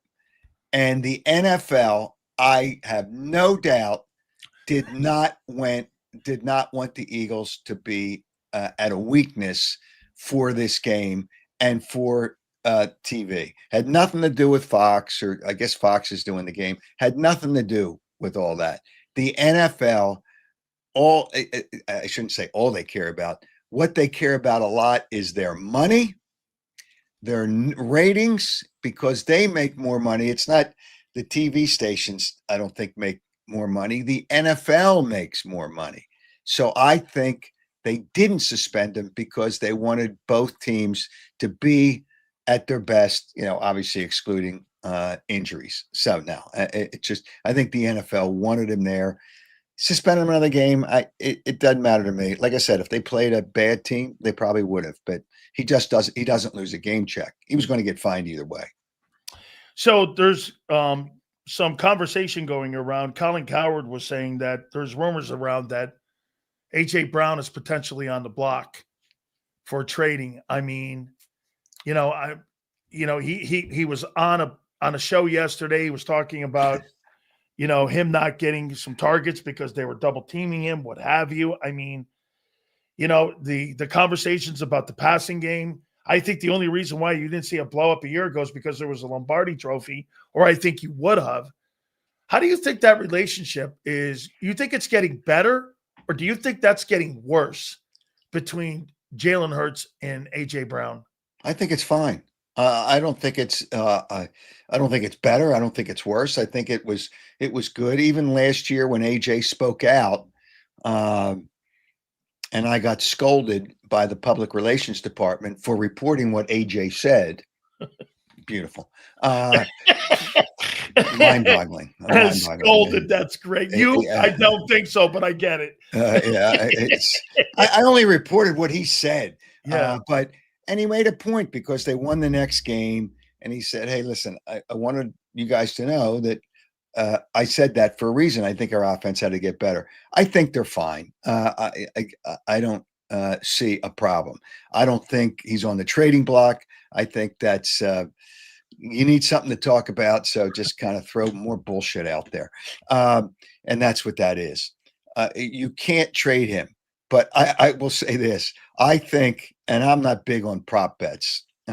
Honestly, I don't bet. I pick games to raise money for charity. Oh, they're going to overcorrect.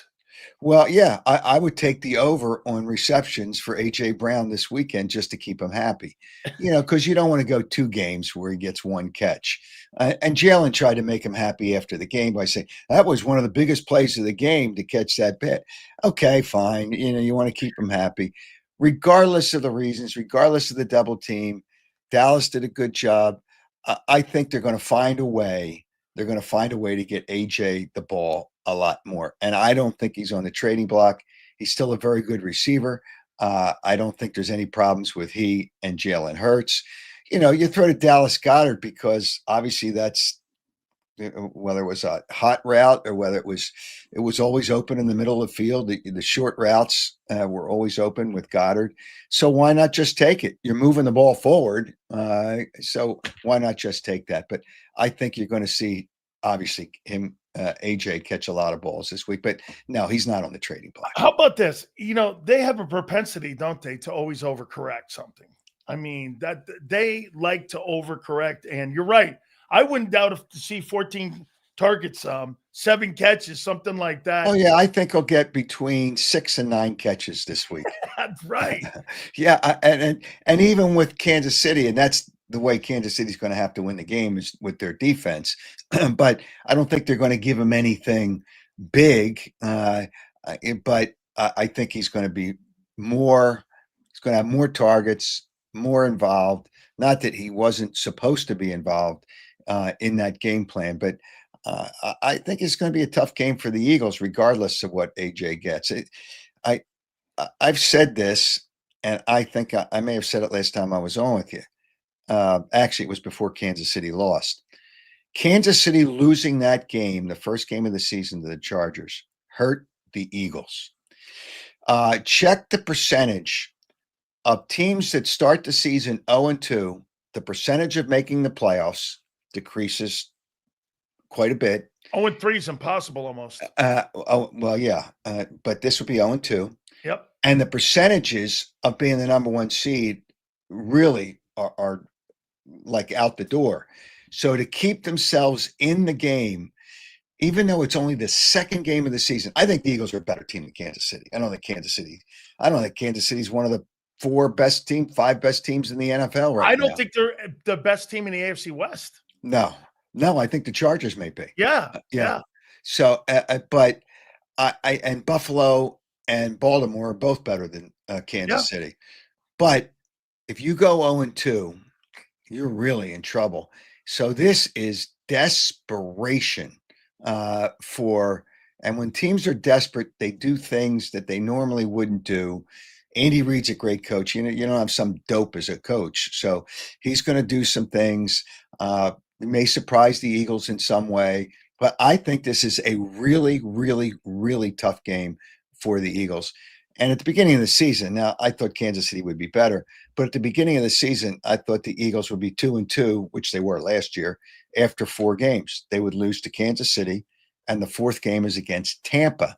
And Todd Bowles always does a great job in scheming against Jalen Hurts.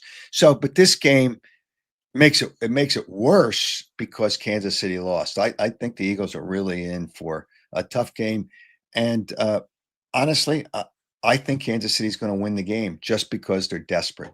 But it's not the end of the world for the Eagles. But it would be the end of the world and the end of a good season for Kansas City if they lose this game. How about this one too, Howard? I made the point a couple minutes ago about Kevin Patullo. So he 4 targets to Devontae and AJ. And I mean, okay, so let me get this right. If we're going to go by what AJ said, they were doubled, okay? That means that Devontae was wide open. Somehow they couldn't. And Hurts missed 4 throws. I went back, watched the 22, and there was about 4 throws that Jalen missed. He took the ball, he pulled it down, and he took off. I thought he played a really good football game and some smart football, Jalen Hurts, to be able to win that game. You don't win the game if Hurts doesn't play that way. I mean, because Dallas showed up. They did. What'd you make of Kevin Patullo in his first game? Now, it's week 1. He's a brand new play caller, but boy, I'll tell you, I mean, it looked basic. It didn't look, I didn't think very good. They stopped the run game. So in that game, Dallas stopped the run game. They stopped Brown and they stopped Devontae. You That's are what made not it a fourth-quarter football game. You are not a Kevin Patullo fan. I can tell that from day one. Here's why. I think he does a good job, and it's too easy to blame the coaches. And I don't know. You can't tell me that there were players open. First of all, when you start to scramble, the defense has to scramble too. Somebody had to be open. Somebody had to be open for you to scramble. And when you scramble, so you put that more on Hurts. Yeah, I put that more on Hurts. Yeah. Okay. And Dallas did a good job. First of all, the Eagles didn't score. They scored 3 points the second half. Dallas didn't score any, right? Right. Did Dallas not score any? No. Okay.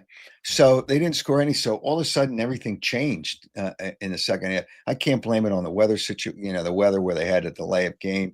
You can blame a little bit when they came back. But they still played about, about 10, 11 minutes into the third quarter, and they still really hadn't scored. Now, I'm not going to come down on Kevin Patullo because they marched up and down the field to start the game in the first half. Well, here's for me why I'm not a Kevin Patullo guy. You got a Super Bowl football team, okay? You got a brand new. It's not the same team, Dan. Okay. It's not the same team. Okay, they must have 20-some new players on this team. Yeah. You're missing a guard. Okay? You're missing a guard on offense. That's what he's responsible for. He's not responsible for the defense. He's responsible. So you're missing a guard off that team. Okay, fair enough. But for me then, so I've got a ready-made Super Bowl offensive football team with an MVP type caliber guy. If I asked you this question, if you had to have open heart surgery, would you want a kid opening up your heart that came out of college and for his first surgery was you? I don't want inexperience when I've got an experienced football team like that. I want the best people. You went out of house last year, and look what you did. You got Vic, you got Kellen. It produced the Super Bowl. Because I have a heart, I would give that kid my heart. You have a heart? Yeah. I let that kid. Hey, listen, I just want to give you a break. You want to have me thank you when you're done. So let's get this thing straight. The Eagles have a new offensive coordinator all the time. It's okay because they sit down, and I think it's on Thursdays. They get together. It's Jalen Hurts, a bunch of the coaches, obviously the offensive coaches, and there's some other people, I'm sure, in those meetings. And hey, Jalen, what are you comfortable with? This is what we think will work. This is what we'd like to do. What are you comfortable with? And if he says he's not comfortable with certain things, they lean towards him to say, okay, You're not comfortable with that? Then we're going to do it this way, and we won't do that, and we'll do this. So Jalen has a lot of say in the game plan because they want to make the quarterback comfortable with what they do. I think Kevin Petula is a sharp guy. I do. I really do. Listen, he was what was he, the assistant head coach last year? He's on the head coach. He's part of the game plan. He's part of the play calling before he was the offensive coordinator. I think he's fine. Players make plays. Players make plays, and they're the ones that got to make the plays. Howard, do you, Xander said this to me a couple days ago when he was on the show with me, and he goes like this. Boy, he mentioned Andy Reid. Are we starting to see Andy Reid look like Andy Reid the last 4 years in Philadelphia? A little bit in Kansas City here, where didn't the personnel around Donovan McNabb start to fall apart a little bit? It wasn't as good personnel with Andy Reid at the last 4 years. Meaning what? What are you trying to say? What I'm saying is, look, they're not retooling the offensive side of the football in Kansas City right now. I couldn't name you a wide receiver they have. Who, Hollywood Brown? I mean, they don't really have – they get a run gaming. Freddie Pacheco, the fight doctor, is your run game guy. I mean, you end up losing 2-8 to Chicago, so you got a lesser offensive line. Kind of the stuff that happened in Philadelphia at the end. No, it was just they weren't putting offensive players around Donovan McNabb. McNabb was getting older, and the thing kind of fell apart at the end there too. I'm not saying it's falling apart yet. But this is a critical game for them here, man. They get blown out again. Okay, and here's what they lost Landon Dickerson early in the second half. Okay, he's very important. Yep, absolutely. Okay, so he's important. And who knows whether he's 100%. He plays hurt all the time anyway. He's a tough, really. I don't think he's 100% heading into this game. No, he probably not. So they lost. They're trying. It's obvious they're trying to cut down the number of carries for Saquon Barkley. They know you can't have that number of carries. You cannot have that number of carries that he had last year. So we're trying to cut it down. They lost a running back. That's why they signed somebody. They gave up a couple of draft picks. Bigsby. Yeah, okay. They gave up a couple of draft picks, right? Yeah. Okay. 5 and 6. I think that Shipley, who's done a nice job, he's got it, and I haven't seen the injury report yet for today, but I think he's limited practice for Landon Dickerson, Jalix Hunt, limited practice. Goddard Need did not practice. Tanner McKee and Shipley did not practice. Okay, with an oblique injury. I think Shipley might even be placed on some kind of injured list. You don't give up a couple of draft picks if you're only losing a guy for one game. So and he's their second best back. He really is their second best back. So whatever the case may be, they're not this. It's something about the team. That's why teams haven't gone to back-to-back Super Bowls. Even when you win, when you lose, you never go to back-to-back. But when you win, it's hard. It's really your team changes. Whether they've changed on defense, they've changed a lot of people. Their third receiver is different, and Dotson's done it. It's one game, but he's done a nice job. But they're weak. First of all, your defense used to give you good field position. Now, Adoree Jackson's not good, and they're going to have to figure that out. They're just not the same team. They don't have the same short fields that they had last year with the defense. So that figures into it as well. The Eagles are a good team, but they're not as good a team as they were last year, in my opinion. And I think other people would share that too. Okay, so then let me go here with Howie Roseman. For all the things and all the great things he did with the 3 Bs and the killer Bs a year ago with Becton, Barkley, and Bond, with all the things that he hit, Howard, these guys that he brought in, look at the moves. They've made 9 moves in the last month. That tells you he likes what he has, but he doesn't like, I think, what he brought in. So, I mean, the guys that he brought in, like you said, Adoree Jackson, the guy's been garbage. The backup edge rushers, they've been like Casper the Ghost. I mean, sometimes you see them, sometimes you don't. Okay. I mean, these guys that they've brought in have not been anything to really shake a stick out of here. I mean, do you think again that he's under do you think he's disappointed with how he built the roster this offseason? I think he would have liked to do better. But when they brought who was the defensive end they brought in? Was it after the first week? Over the weekend, right after the game. Darius Smith? Is that who it Yeah. was? In defense. So when you bring a guy in off the street, $4 million too. You know he's starting. okay, but he came in off the street. Yeah. Why was he on the street? Maybe because he wasn't good enough. So when you're still on the street after the season starts with so many teams out there, somebody needs a defensive end. So they obviously want a better pass rush, which can help the secondary too. Now you didn't have Jalen Carter, so that figured into it a little bit, but maybe they're not happy with some of the other people. So it's they're a good team, but they're not the same team. And that's hard when you change that many players. How do you develop a culture that quickly? If Nick Sirianni is going to talk about culture, you're going to develop a culture that quickly with all these new players. I don't think it happens that easily. You still have a core. You still have good guys. You still have Lane Johnson, who's really good in leadership roles. There's players in that locker room that are good leaders, but it's still different. It's still different.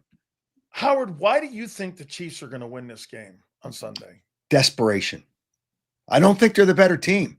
There's no way they're the better team. No. But the best team doesn't always win the game. Yeah. I think they're desperate, and they have a really good coach in Patrick Mahomes. Never loses when the Chiefs are a pick or an underdog. But that doesn't make it. They're not as good a team. And right now, it bounced back and forth, but the Eagles right now are 1.5-point favorites. And I think it'll probably kind of stay there by game time. I just think because the Chiefs are desperate, knowing 0-2 is the end. Taylor Swift might go home if they're 0-2. Hey, what am I going to be here for? You might call the wedding off if they go 0-2. Well, I don't think they've set a wedding date, to be honest with you. Well, hey, I'll get my wedding card back then. They get engaged. Just she's my fiance. Okay, great. Sure. It's all fun and games right now. But I think, and Patrick Mahomes said something after the last game. We didn't have. I don't even understand this. We didn't have as much energy as the Chargers. That is disgraceful. First of all, second of all, third of all, whatever place you want to put it, too many distractions with Kansas City. There's too many distractions. We don't need the quarterback going to a college football game, even though they had days off. We don't need him. And he went to the Cincinnati-Nebraska game. Yeah, but what about your boy Cooper DeJean hanging out Saturday night doing the hoochie dance at a bar? He's in there. There's video of him in a bar hanging out. I mean, get this. He's singing. He's having himself a grand old time. Listen, I get it. He's 21 and he's not an having days off. I think that affects the team too, because the young guys now are the greatest thing that they've. People think they are better than they've ever been thought of before. He's not named Iowa anymore. He's in Philly. He's hanging out at the beach. He's doing the dance. Yeah, it's not Iowa. Yeah, you're right. It's not Iowa. So he's got Iowa. Got it, and he's an excellent player. But sometimes there's just little things. But I can assure you, and Chiefs. Hey, listen, you got what you got as far as personnel. They will be up for this game, and they will not have distractions. I don't want to see any shots of the stands. I don't want to see the players looking up into the stands for the obvious reason. That's what Andy Reid's telling them. They do what they want to do. You mean Nick going after the fans? You don't want to see that. That's what you mean, right? No, I actually like that. I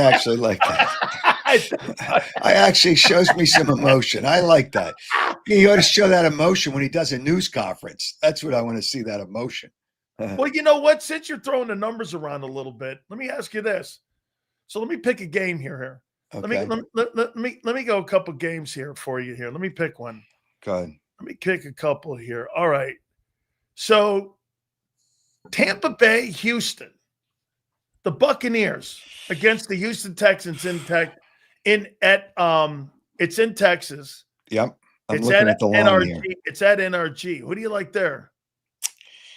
You know what? I kind of like Houston. I like D'Amico Ryans as a head coach. Again, they're in a situation too that they're 0-1. It's important. Teams are 0-1. They play a little bit differently. I would lean towards that's the Monday night game, right? That's the Monday night game. There's 2 Monday night games. That's one of them. Yeah, I would lean towards Houston. Take Houston in this one here. Yep. Do you think the Dallas Cowboys, do you think their performance on last Thursday against the Eagles, this Giants team did not look all that hot on offense, especially with Russell Wilson? He's getting a start again. Russell Wilson stinks. He's a fraud. He's such a fraud. He's a fraud. You got Dallas in this one? Yes. I mean, I don't like it's like is it 5.5 on the road? Yes. Yeah, I don't like to lay the number, but Dallas, the Giants have to be better. But I don't like Russell Wilson, so I couldn't take Russell Wilson in this game. I just couldn't do it. He's just not that good, and he's been overrated. I think he's been overrated his entire career. His defense put him in great field positions so many times. In the red zone, he was never very good.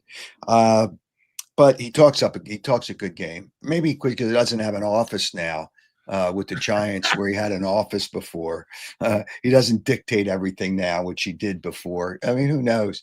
But I guess they're not ready to go to Dart, because once you go to Dart, it's over for Russell Wilson. You might as well go home. Yeah, I don't like the game because I don't like Dallas is coming off a tough game. I don't like the game, but I do. And Dallas has had a long week, so you got to look at Dallas if you look at anybody. But I'm not in love. I like Houston better than I like Dallas. Is Buffalo the best team in the AFC? I still think Baltimore is. They should have never lost that game. If they don't fumble, they don't lose that game. Yeah, right. Yeah, if they don't fumble, they don't lose the game.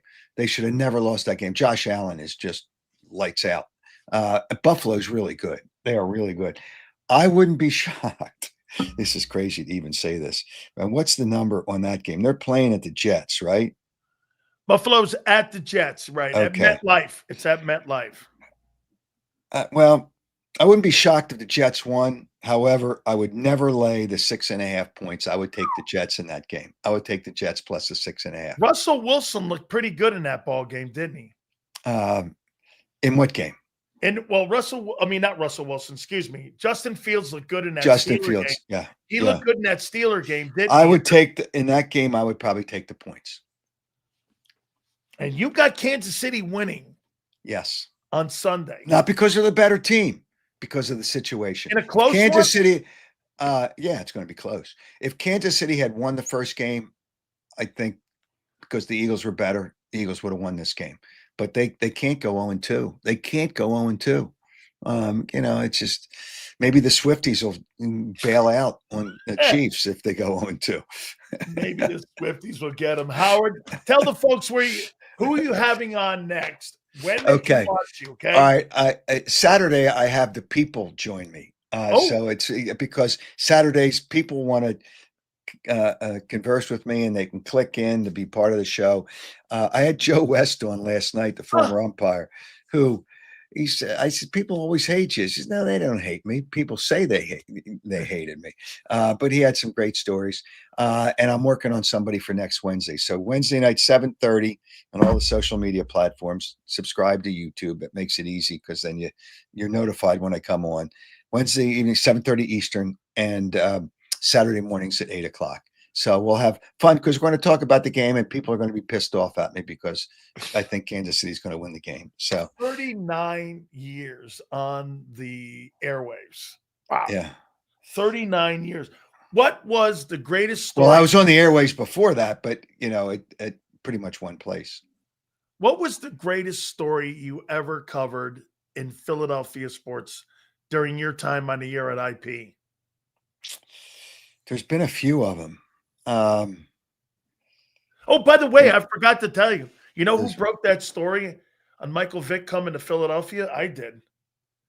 I'm going to tell you how I did this. Check it out. You never. This is the craziest. What do you So mean coming to Philadelphia? when he signed with Philly, I broke that story. Oh, So Michael Vick. Oh, Michael Vick. Michael Right. Vick, get this. So this is how I found out.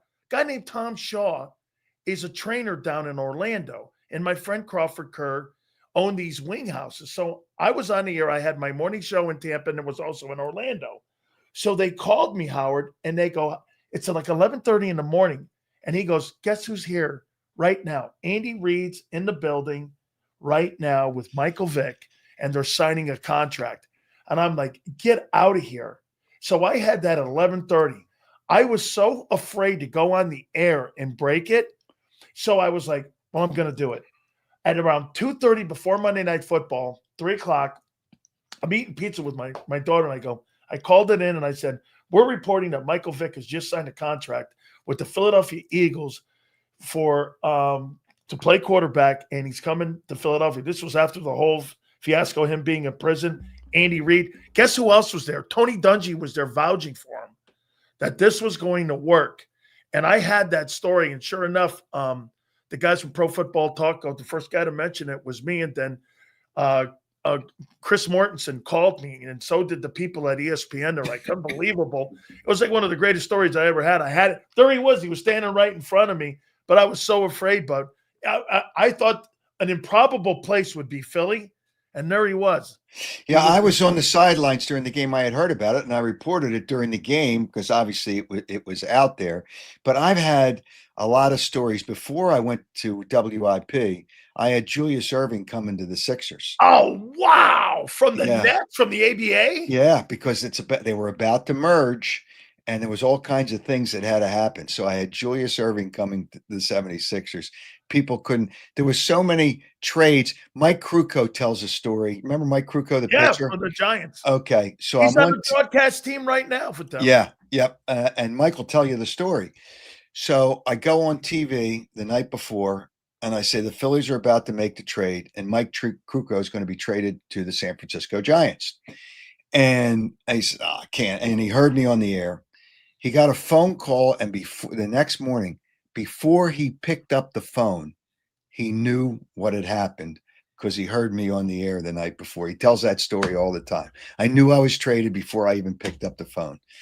So not the biggest name, but there's so many trades that I had. I'd have to go back, and there's probably people remember more of what I did than I do because there's so many things that happened in terms of those things. Who was your favorite athlete to cover?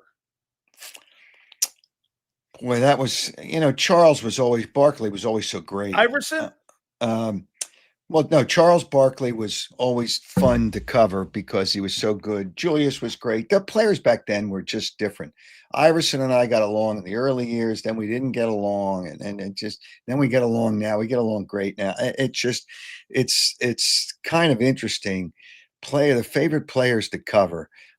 Some players were great. Some players weren't, but it's really hard because there was a lot of good players. I'll tell you a story. How about Reggie White? Were you and him good in good places? Who? Reggie White. Oh, we were great. I still stay in touch with his wife.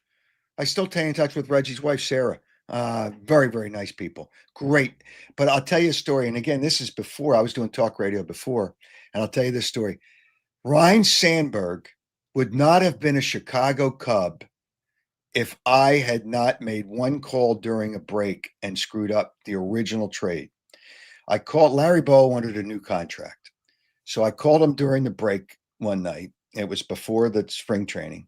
I says, Bo, they were supposed to talk that day. I called him during a break, doing talk radio for another FM station. I said, did you get a new contract? Nope, they're going to trade me. He said, what do you mean they're going to trade you? They're going to trade me. You're going to trade me to the Cubs for Ivan DeJesus. I guess Keith Moreland, who was a catcher, was involved in it. Yep. So I went, and so I said, hold on, can we go on the air? He says, yeah. So I put him on hold. We go on the air. And all of a sudden, the next day, in the Phillies, Paul Owens, who was general manager, Dallas Green, who worked on him, Paul Owens was really pissed at me because the Cubs called him the next day and said, this thing is gone wild. We can't make the trade now because people love Ivan De Jesus. So they called off the trade. Huge fan in Chicago, he was. I know. 3 weeks later, they made the trade because Ryan Sandberg could only play second base, and because they were locked in at the other positions. So 3 weeks later, they reworked the trade, and the Phillies threw in Ryan Sandberg. If I had not gone on the air, the trade, Larry Bowen and Ivan De Jesus would have been the main people in the trade, and Ryan Sandberg would have never gone to the Cubs. Man, that is. Think about what, and Ryan Sandberg knew that. May he rest in peace. Ryan Sandberg knew that. Bowen knows that. It's just, I'll never forget that phone call. Who was your favorite coach or manager to cover? In baseball? Anyone, pick one. Well, I liked Andy Reid. I liked Dallas Green, even though he was short as a manager. Basketball, I loved Larry Brown. Larry Brown. I love Larry Brown. Great coach. He was really honest. Personable. Yeah, he really, and we became good friends. Great guy. And he's the one that told me the way Iverson came to practice, that's what pissed off Iverson, because I told the truth. So there was football. So you got football, Andy Reid, baseball, probably Dallas Green. And there was others that I really liked. How about Pat Corral? Pat Corrales, he got pissed at me because I said he was going to get fired. Which he did. He got pissed at me, and we cleared it up. And then Jim Fregosi hated me because he got Nick Leva fired. In spring training, I had a story that Jim Fregosi was lobbying for the Phillies manager's job. He was working in the organization. And I walked in the next day to spring training. He went ballistic on me, because he knew what he was trying to do. He's a backstabber. He was a backstabber. So he, obviously denied it. 16 days into the season, Nick Leva got fired and Jim Fregosi became the manager. Man, I love that stuff, Tara. I've had the pleasure of interviewing Pat Croce. He lives down in the Keys now. He's he's an eccentric guy. How did you get along with him? I mean, I enjoyed talking. I did for a while. Yeah, I did for a while. Did he wear out? Did he wear his? Yeah, well, Larry Brown started to get annoyed at him because whenever Larry tried to discipline Allen Iverson, Croce would go up and it was a chuckle fest. He would put his arm around him and say, "Oh, it's okay, it's okay." And he interfered in everything Larry Brown tried to do discipline wise. And that's when I went on the air with that, he did not like that. But there was a lot of guys that I got along with, but Pat Croce was an interesting guy, but he interfered with the discipline that Larry Brown was trying to. But hey, listen, he was good for a while. We got along for a while. It was good. I mean, it was a sense of, it was a good feel. It was a good feel situation. Made no personnel decisions, no money decisions. Last one here for you. All right. Iverson, do you think the organization, I mean, look at the way they handle Embiid now. And and I know different ownership, different people in the building. I got the whole thing. I get it. But look at the way they treated Iverson then. Do you think they mistreated Iverson in Philadelphia? The way management was, the way they wanted him to be more of a leader, I guess. He's one of the most They just wanted him to do the right things. I'm an Iverson fan, just so you know. I love Allen Iverson. You know what? I'd rather have Allen Iverson than Joel Embiid before all this injury stuff, because he played hard all the time. Didn't practice. We're talking practice. Not a game. I was at that news conference. It was great. It was great. Great. Unbelievable content. Yeah, well, he was, I'll say this, he was, I'll just say, partying with his boys earlier in that day. It was the end of the season, exit interviews, and I knew he wasn't in a great shape to come in and do that. But Allen was, He was fun to watch. He was an interesting guy, and they structured the team around him. They didn't get a lot of shooters. Allen was the guy, and it was an interesting time, and that was the last time that they got to the finals. I thought I thought early in his career, I thought he was better than Kobe.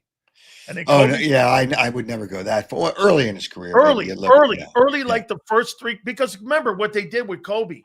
Del Harris, that dumbass out there, wouldn't play Kobe Bryant early. Remember, they kept him on the bench. They would Yeah. bring him off as a sixth man. So Iverson got out of the gate quicker. I would, Iverson was an interesting. I was really an interesting guy, but he played. I'll give him that. He played hard. He would have probably played longer if he took Yeah. care of himself more. Yeah. But I mean, it was good years. Hey, the Sixers haven't even gotten to a conference final since then. That was what 2001, 2000, 2001. They So won game 2 in that finals against the Lakers. I think it was game 2. yeah, they won the first here in game. LA. Oh, they Yeah. won the first game. They won Yeah. the first game I against think the they won the Lakers. first game. Yep. Yeah. So it was fun to watch all that stuff happen. And you guys had nobody on that team but him. I mean, there was really nobody on that team compared to that Laker team. Well, when they got Mutombo, that helped them too. Yes. They that's traded right. for Mutombo because they wanted to get a defensive guy at the center, and Theo Ratliff got hurt. Remembering that, but they had some good players on that team, but Iverson was obviously the catalyst for the whole thing. Yeah, there was a lot of good. There was a lot of good teams. Dude, you had a lot of great people to cover over the years. So if you had to pick between Barkley and Iverson, who do you think was the more polarizing guy in Philly? I don't think Barkley was polarizing in the sense the way I think about it. Huh. He did things, and it was a different time. He was always he always took responsibility for everything that he did, and he took responsibility when that situation happened in Denver. He didn't actually. He ended up when he spit on somebody, but it was a guy that was using a racial slur towards him, and that's who it was aimed at. I talked to him that night. He traveled to another city. I talked to him that night when he got to the other city, and he felt so bad, but he took responsibility for that. Took responsibility for everything he did, and not guys today. You don't find many of them taking responsibility for what they do. Finally, here, let me throw this at you here. I got Marcus Hayes on at 5:30 today. And Angelo likes him. Do you like him? I'll check the podcast out.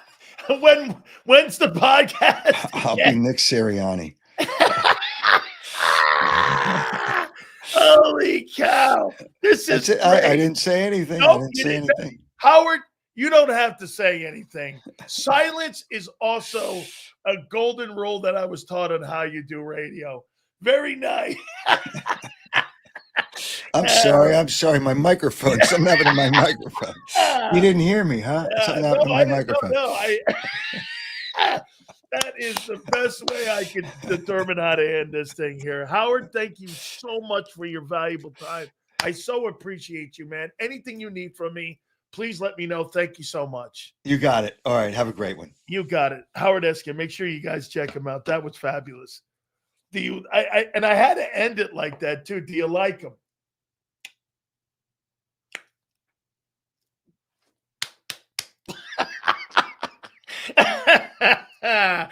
That's fantastic. All right, guys, hit the like button there. I love it. How you doing? I love that, man. Don't forget, we will have Marcus Hayes. Hey, you guys help me out here for a minute. I've got to do something. Hold on. So let me set it here. Watch this. Sorry, I've got to do a tweet here. Big Sills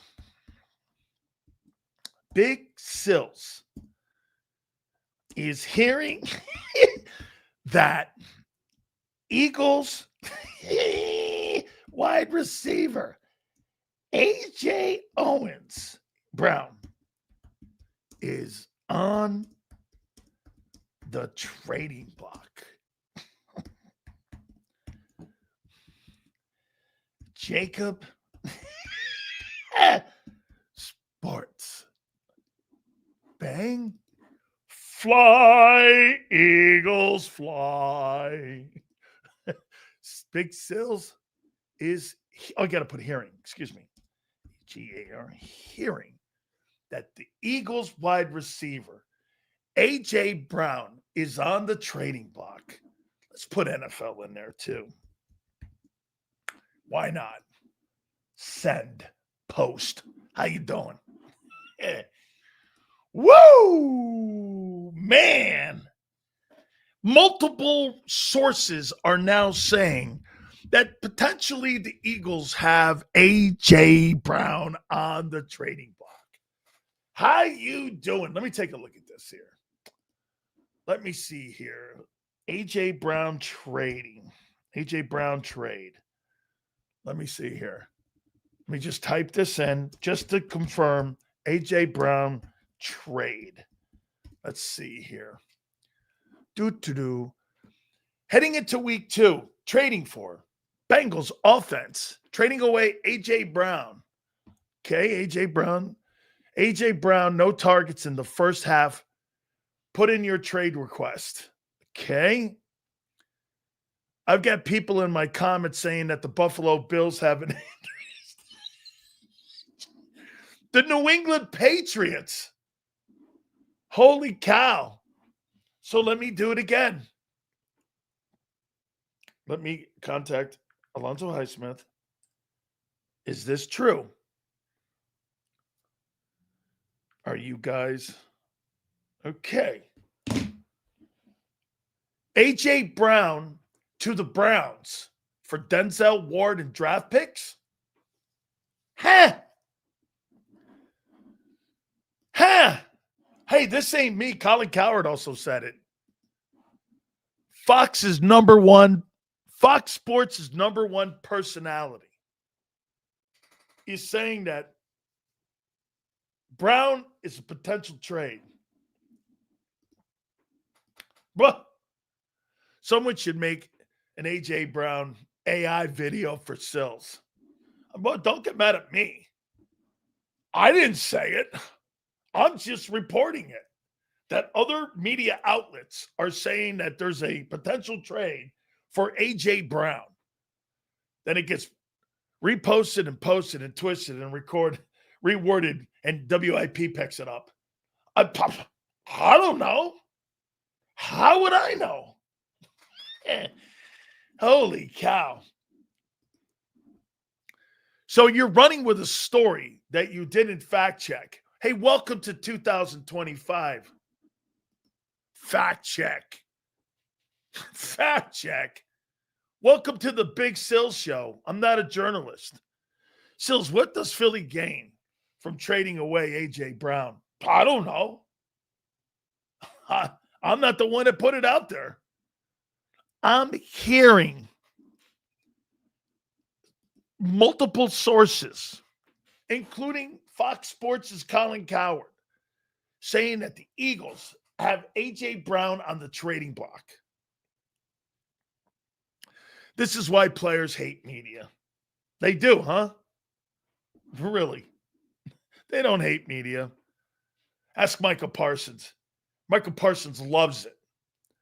We're trading AJ after one game? I think it's more to do with just one game, don't you? Listen, I would never trade him, but hey. Nothing on you in general. The thought of the trade now, like the Patriots rumor. That's all it ever was. It never was. No, they inquired about him, Forrest. Alonzo Highsmith confirmed it.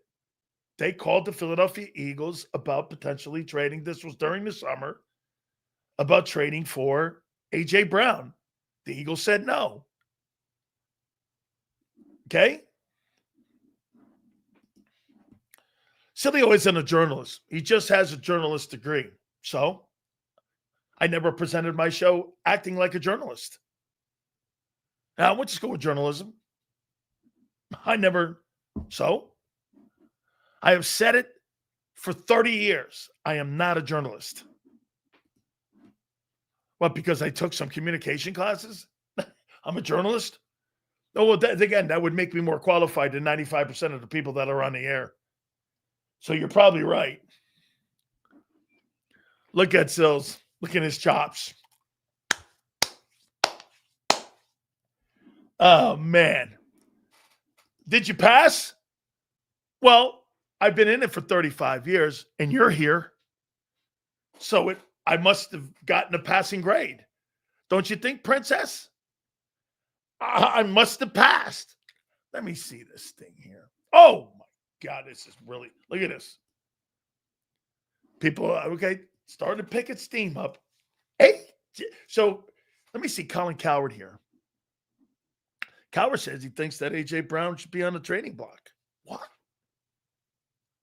Wow. No, it can't be. Well, wait a minute. So that bullshit interview that he did yesterday, well, that was in June. I couldn't get open. I couldn't get open in a zone. You're fucking A.J. Brown. Who do you think you are? Queasy Watkins? What the hell's going on here? What the fuck is going on? All right. Here we go. Without further ado, lots going on. A.J. Brown can't get open in his zone defense. Devontae Smith is single covered. He can't get any more than 3 targets. Hurts couldn't find him. Kevin Patullo, I don't know. It's one game, Big Sills, and A.J. Brown's name is starting to spark trade rumors. This day's made for me. And we got a game tonight, the Washington Redskins versus the Green Bay Packers. This is made for me, man. All I need is a Corona, and I'm rocking. Let's do it here. Without further ado, the man from the morning show, Birds 365, my boy, Bigsby. Xander Krause joins us now. What up, Big Sills? How you doing, brother? I am doing wonderful. There couldn't be any more. There is so much content rolling around right now with your team. By the way, I don't agree with Howard in this one. Look, I don't see how Kansas City wins this ball game again, but I get it. It's Mahomes. It's at home. They're going to be in desperation, but don't give me a score yet. But do you see Kansas City making this a ball game on Sunday? No, I think Kansas City going to struggle to stay on the field with ourselves. I don't think they have enough dudes in the. I don't think they got enough horses in the stable. I don't think they got a good enough team. I think Steve Spagnuolo is scared shitless of the Jalen Hurts-led Eagle offense with A.J. Brown on the outside. So there's one part of what you said about A.J. Brown that I agree with. Dude, I don't give a shit that you're in zone coverage. You're A.J. Brown. Get A.J. Brown. You're not Queasy Watkins. That was great. But outside of that, it's all skullduggery and bullshit. They're not trading A.J. Brown right now. I didn't bring it up. That was Colin Coward today. Coward said it like you would say it on a talk show. He says, keep your eye on him because he thinks that. He didn't say a report or anything. I see. You're not reading through the tea leaves here. I know I am. Because you know why? He goes on a bullshit show and he goes like this with bullshit. And he goes, hey, I wasn't a decoy. Okay, so you're not a decoy. So help me out here, Xander Krause, Mr. Football Breakdown Man. Here we go. Okay, so he was in a zone. If we're taking Vic's zone, that means those Cowboys were 8 yards off the ball, 9 yards off the ball. They weren't pressing. Why do you think it's a Vic zone? Because it is. I saw it. I watched it on tape. They were off the ball. They weren't pressing him. No, they weren't pressing him. No, all he had to do. They were 8 yards off, though. How about this? They were in a Dory Jackson out in outer space. Stop. Jalen, throw the ball over here. Get the ball. Stop, catch, run. He's great after the route. So hang on here. So he's doubled in a zone. What about fucking Devontae? You're telling me Devontae can't get open in a single coverage? There's only so many guys on the field, dude. You can't have double coverage on both your Y and Z. So either it's those dudes, it's the quarterback, or it's Bo Patullo. Pick one. Now, again, let's underscore it. It's week 1. Why do you have to be this way, Big Sil? Because I'm just a questionnaire. Yeah, questionnaire, he says. Yeah. Oh, that's the bullshit. It's week 1, dude. Relax. Okay. They won the football game. All right. Relax. Jalen Hurts looked great. Jalen Hurts can run the ball effectively. All he has to do is continue to move the sticks and get closer to that end zone. We don't need to complicate this. All right. Joe Burrow threw for 5K last year. All right. Jamar Chase won a triple threat. That's not how you win football games. All right. I know you got a great player. I know you have a great player, and I know you want him to get involved, and I understand that. And I'm sure he wants to get involved. But at the end of the day, that's not what keeps the Eagles train on the tracks. I'm not talking about yardage. I'm talking of getting the ball to you. I'm not talking about 700 yards passing. Getting the ball in my star receiver's hands. I'm not talking about 300 yards passing. They couldn't even get the fucking ball in the hands of your stars. So, you're right. Game 1. How do you think Kevin Patullo, give me a grade on how you think that thing looked on the opener? For Kevin Patullo? Yes. I think there's room for improvement, but he won the game. I think they scored on every drive in the first half. Jalen won the game. Okay, well, Jalen's a part of the offense, and Kevin Patullo is the offensive coordinator. You can't pick. Wait a second. You can't criticize Patullo for AJ, and then dock or say that Jalen Hurts' game has nothing to do with Patullo. Oh no, I just said it. He won in spite of him. He checked out of a bad play. That throw to Jahan Dotson. He got a B. What's it? That Jahan Dotson throw? Hurts checked out of a play and threw that. That was a check down. And then he saw him over the top, and it was an audible. All right, so you just told me legitimately a second ago, that they were playing a Vic Fangio scheme or zone-based defense. All right, so everybody's criticizing Jalen for throwing the ball underneath. Why? That's what they were giving him. They moved the sticks and did what they had to do to score. I mean, do we want the passing game to improve? Sure, absolutely. I'm not ripping Jalen. Huh? I'm not talking shit on Jalen. I'm talking shit on the Cowboys taking your 1-2 receivers and your running game away. Well, this is like, I actually agree with this comment from Kenzo. When it's good, it's Hurts. When it's bad, it's Kevin. You can't make this shit up. Well, I agree. How about both of them are involved in the good and both of them are involved in the bad? That's how I see it. I mean, they're the two creators of the offense. They're the ones who are in control of how the offense is run. Those two guys more than anybody. So you're saying that both of those guys are responsible for your wideouts being shut down in that game? Well, okay. Listen, we talk about this all the time. You have more responsibility when you're the quarterback. If somebody doesn't do good, then yes, you have more responsibility. Okay. But at the end of the day, Jalen doesn't gauge his game based on how many yards A.J. Brown has. You do. I'm not. And AJ does. I didn't mention yards. I didn't mention yards. I'm talking about shutting players down. Dude, he didn't have a lot of targets this game. It's one game. I mean, no, two guys didn't. Okay. The passing your two primary targets had no impact on your football game on last Thursday. No impact. The guys who had the impact were Jahan Dotson and Goddard, because Jalen was smart enough to check out of shitty plays and go to people that were open. That's on the quarterback. That wasn't a play. So that has nothing to do with the defense the Cowboys played? I don't understand. No. That has everything to do with Hurts checking you out of shitty football and getting you into good, positive plays. Yeah, but doesn't the other team's defense and their plan and to some extent dictate what you do and what you – I mean, Tom Brady was notorious for that. Okay, if you give me the check down, I'm going to take the check down. So Matt Eberflus then had a good game. Had a great game against Patullo. Yeah, I think so. Okay. So Kevin Patullo against Spagnuolo. How do you think that's going to look with Mahomes against the and them dudes back there in the second? Hey, Adoree Jackson or Patrick Mahomes and Howie Wobow. I don't care, Hollywood Johnson. Hey, man. How do you think that, dude? You got Spag. Last time we faced Spagnuolo, he was trash. I never said he was ever.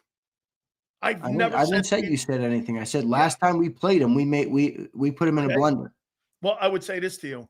Nice game. That guy's going to the Pro Football Hall of Fame. I don't really give a shit. I'm not talking about the Pro Football Hall of Fame. He's a better coordinator than Vic. He's going to the Hall of Fame. No, he's a more accomplished coordinator than Vic. He's not. Well, I don't know what that means. I know 4 Super Bowl wins. Okay, yeah. Now is he the only reason that they won those 4 Super Bowl? The Hall of Fame quarterback and head coach had nothing to do with Steve Spagnuolo. I mean, come on, Sills, don't act like that context doesn't. If you're talking to me about Hurts being accomplished, and then they turn around and give Spags compliments for being accomplished, they go both ways, bro. I say that all the time. Yeah, Jalen Hurts is the benefactor of one of the best run organizations. He had a bad Super Bowl.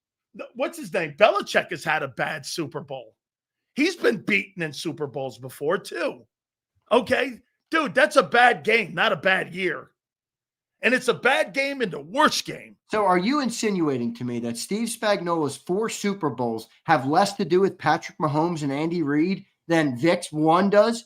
Yeah, I'll tell you why. Because he was in New York with a 10-6 football team and another 10-6 team that beat the Patriots and Brady and Belichick. He did it in 2 different spots. I don't know. That might mean something. He wasn't in one place. He had a completely different football team. And how did that impact the Super Bowl last year? And what the hell does that have to do with the Sunday game coming up? It's a bad game. That's what it is, not a bad coordinator. I mean, he had a bad football game against a great football team. Okay, Steve Spagnuolo is in a. All right, so what are you saying? That he's going to come out here? No. What I'm saying is he's not going to do the same thing he did 9 months ago. He's going to do something completely Well, I would hope different. not. We put a 40 burger on his fucking head, and he said he couldn't watch the tape for 3 weeks. Like I think any person with common sense wouldn't do the same thing. Okay, right. Well, you're not 20. You know what my problem turned out to be this year? I didn't explain it well enough. You know why? Because I'm comparing, and the reason why I'm a little bit critical of the team that you have now is because I was gauging it to the 24 team of what you had 9 months ago instead of to the rest of the NFL. You're right. That's not the same football team because you're not going to have the same field position that you had. You're not going to stop Patrick Mahomes from keeping him on the 50-yard line with those secondary guys. Mahomes versus that secondary, I'll take Patrick. I saw him beat the Eagles. Yeah, throw to Juju. Wait a minute. Well, he beat you before doing that. Okay, he struggled mightily in week 1. It's a new year. He does not have a good team. The Chargers are better in the secondary with Derwin James. Okay. Yes, they are. Okay, they're a little bit better in the secondary. Now, you know what? He can act like the Chargers have some sort of all-world defense or something? They're better in the secondary than you, yes. Says who? Okay. Says what? Says we will find week out 1. Sunday. That's it. We will find out Sunday. That's it, though. Just week 1 Bro, says they're better. You can't sit there and tell me you think your safety and corner position are even up to NFL standards. Not one of those positions. I don't know a dude on their secondary outside of Derwin James. Okay, I know this. They stopped a great quarterback in that game 1. And they did a great job. And the quarterback. Sileo. What are you saying that we're not going to be able to stop him? No. I'm not saying that. Okay, so what are we saying here? I'm saying this game is going to be different. Howard Eskin's picking every game's got their own picking the Chiefs in this game. I'm not. Oh, and Howard Eskin picking the Chiefs does not mean I'm not. That team is on their way down, as you've been telling me. I didn't say I was picking them.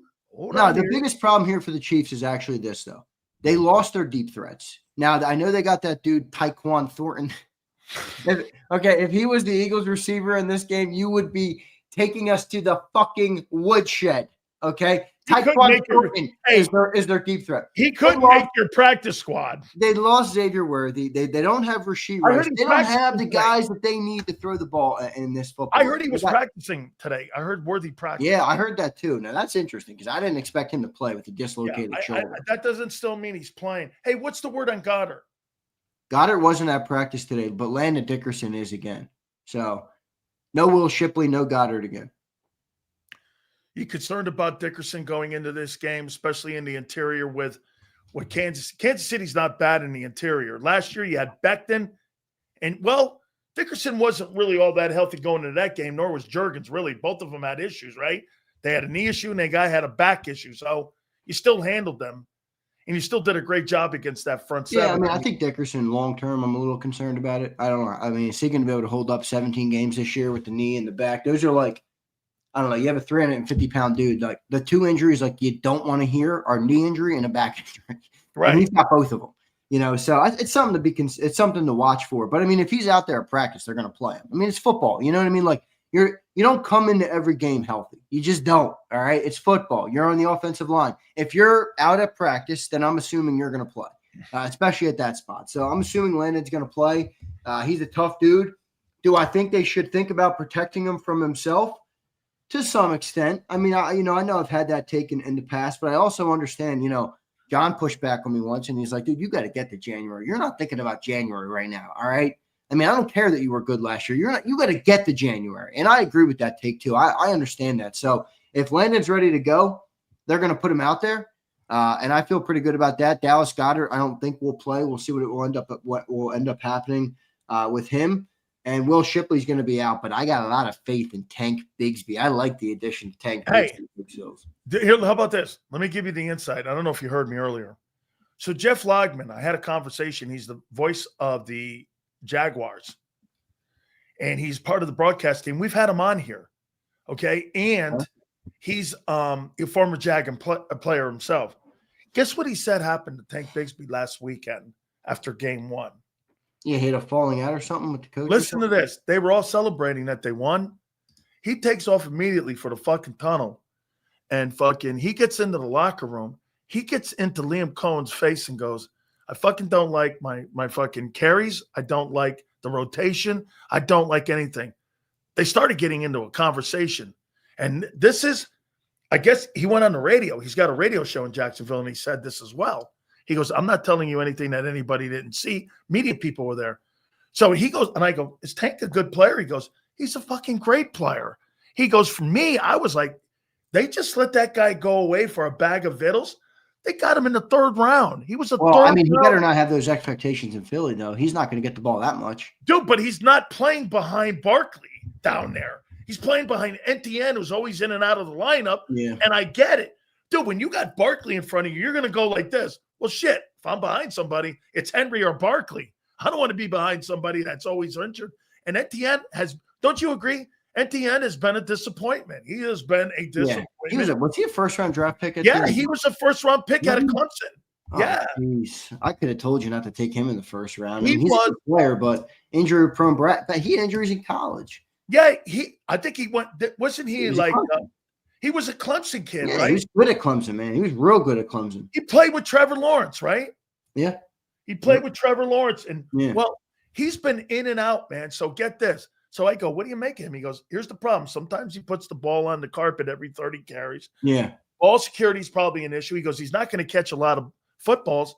He goes, and he's going to a perfect situation. Bro, you put him behind that Eagle line, just like I said a couple days ago. He goes like this. If something ever happened to Barkley, that's a 1,200-yard back.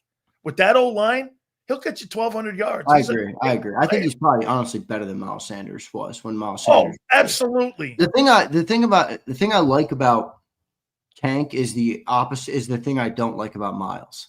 All right, Tank puts 1 foot in the dirt and he gets north and south and he runs people over and he'll take 4 yards doing it.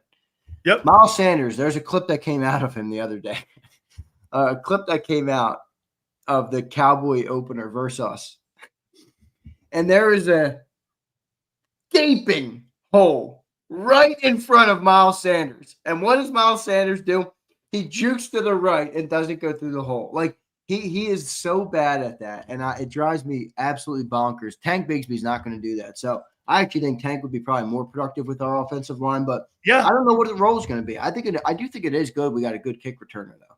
I mean, I want a guy. I mean, if kick returns have become a prominent thing in the league, and this defense and this team is going to play the way they play, with running being such a dominant thing, field position matters, dude.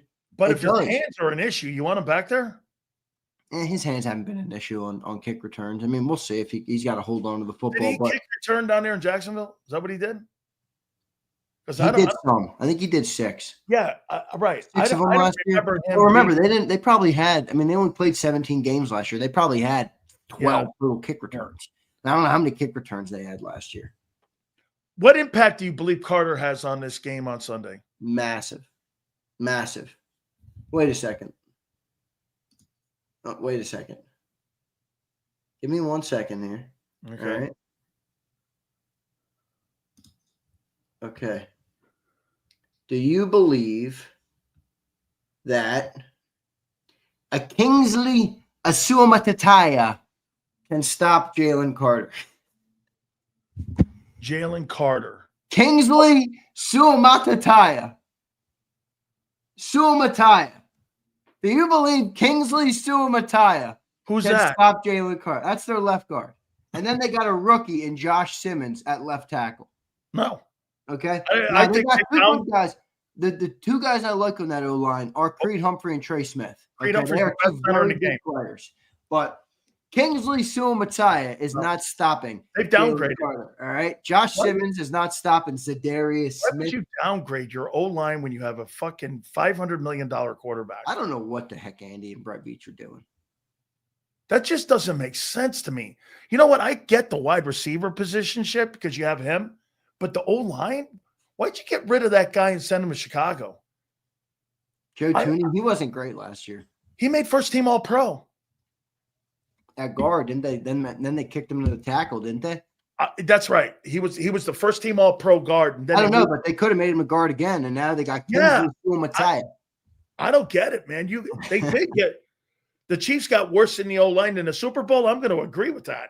Well, hear me out. I mean, even wherever Carter lines up, if Carter lines up over Trey Smith, Creed Humphrey's going to have to help Trey Smith. All right, as good as Trey Smith is, he's still going to need help on Jalen Carter. That's going to open up Kingsley to Moro Ajomo, Jordan David, whoever's in there. Then you're going to have Josh Simmons on an island against either Jalix Hunt or Zadarius Smith, and you're going to have Juwan Taylor, who's a penalty waiting to happen, lined up on Nolan Smith. I mean, Jalen Carter, the best part about Jalen Carter, even if he's not the one that creates the pressure, is he opens everything up for everybody else on the defensive line. That's why the Cowboys were able to block so well, because nobody really needed double coverage. They were able to kind of stay in their spot and keep things traditional in the way that they blocked, as opposed to when you have Jalen Carter out there, you're going to have to slide coverages and bring extra protection to block that player. That's going to open things up for all the other guys in the D line. So I think they're in for a long night, that offensive line.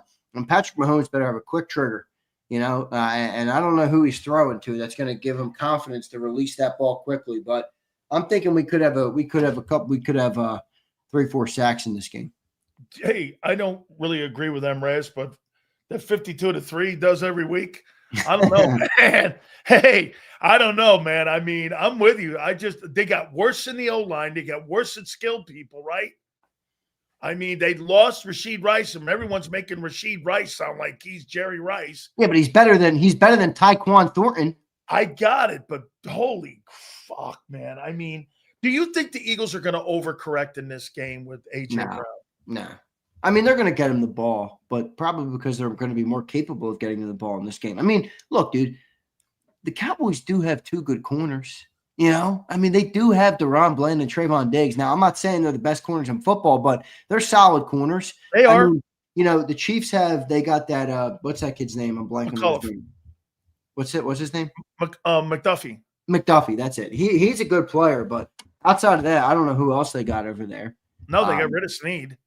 They got rid of Snead a couple of years back, so I don't think they're going to be, they're going to be able to block or handle the Eagles receivers as well. But the question will be, how does Jalen handle that? How does he take advantage of what the defense is giving him in this game?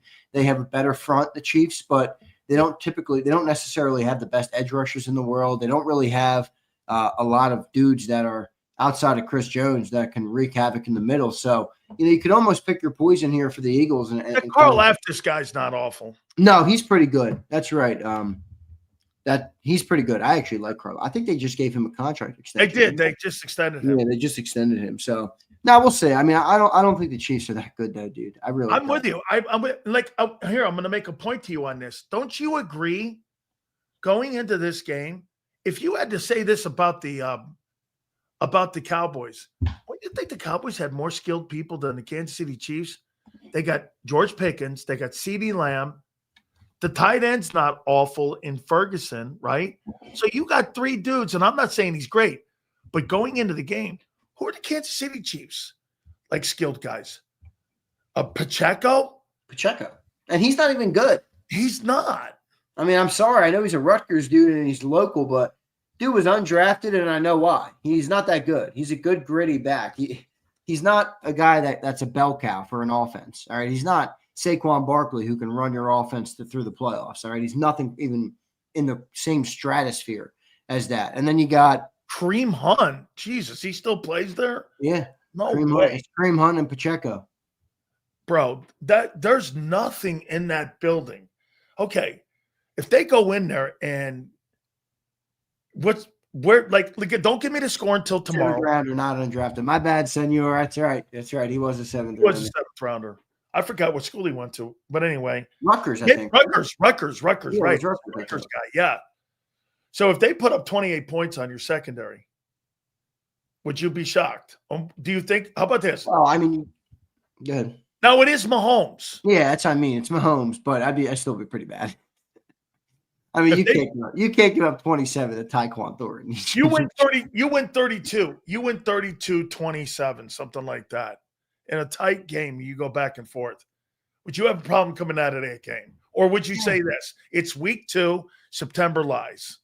September lies are going to be a big thing. I mean, and you've evidently bought into the own story that you've sold that September is lies. You've bought into it hook, line, and sinker, my friend. It is a lie. You don't know what it is. I don't. Yeah, but you've bought into it because you're worried about Petula. You're telling me AJ Brown's going to get No. I'm only you bought into it. One game.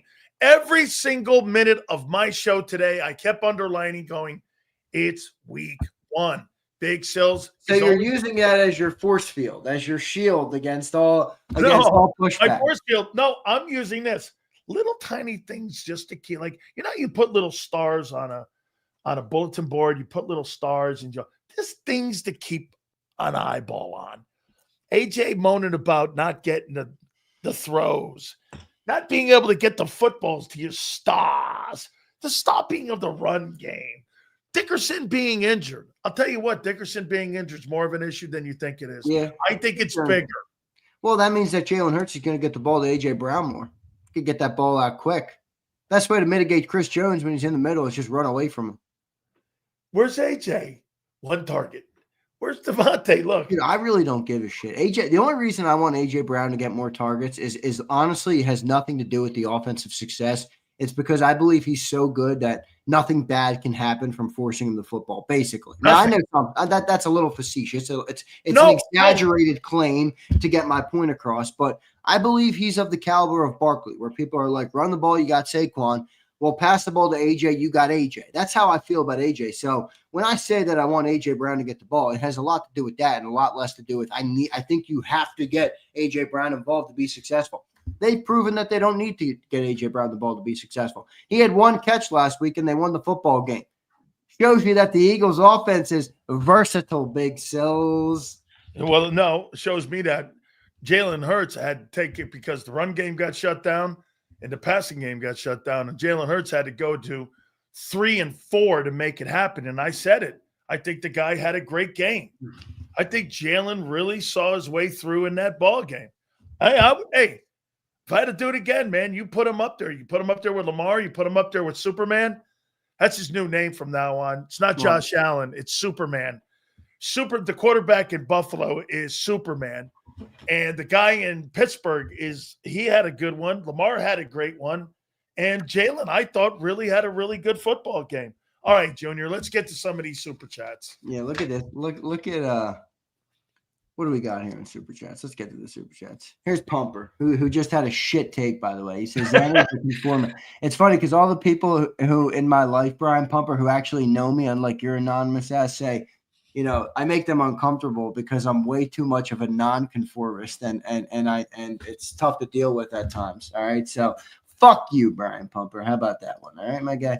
He says, here's why I believe the Chiefs are victorious Sunday. Desperation, revenge, and Patrick has a new haircut. I just hope it's a close game, fellas. Oh, come on. Oh, my God. Those are all reasons that the Pump thinks that. What about Taylor Swift in the building? Huh? Taylor Swift's going to be in the building from what I'm hearing, too. Shit. Good. Congrats for her. I guess she's getting married to Travis. Oh, so man, don't get the thing here. What are you, John? I'm not a Taylor Swift hater. I don't give. Yeah, I don't care either. I think it's great for the game. I don't give a shit. Well, people who can't see the business element of it just. Yeah.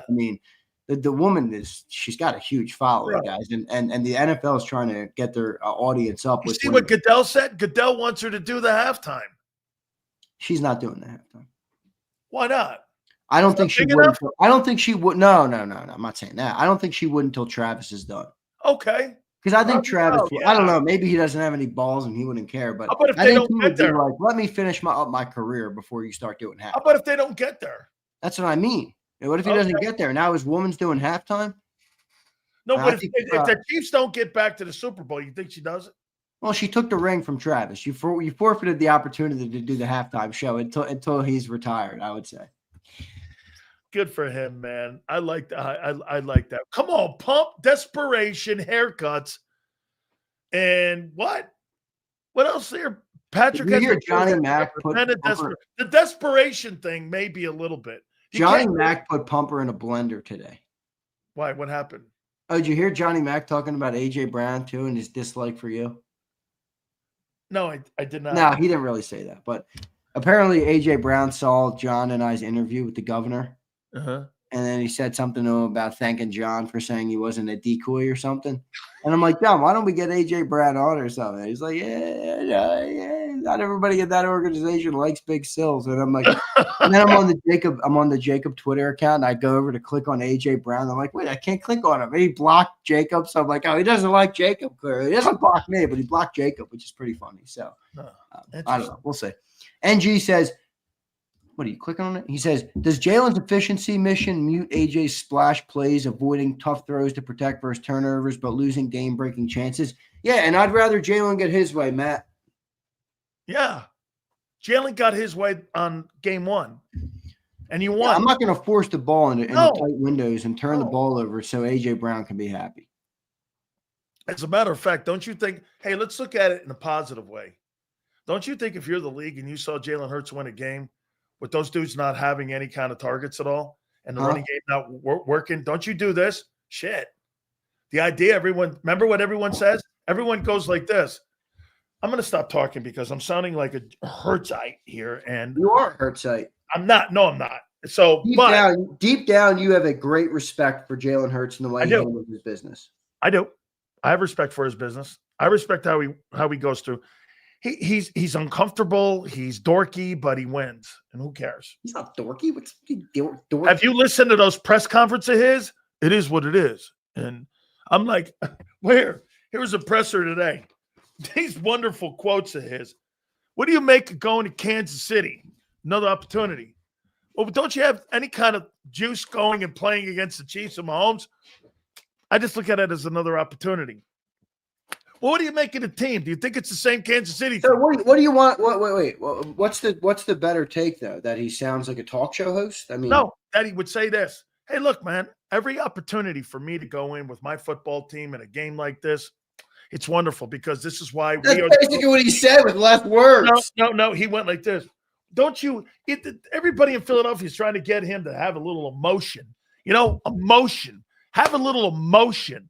And the guys are going, man, it's Kansas City. It's 425. Don't you? No, not me, man. What the fuck are you? You know what it's like playing? It's like playing the Giants. What are you talking about? You want Jalen Hurts to talk different? That's why you don't like. It's like playing the Giants, or it's like playing the Tennessee Titans. I said this when they won the Super Bowl.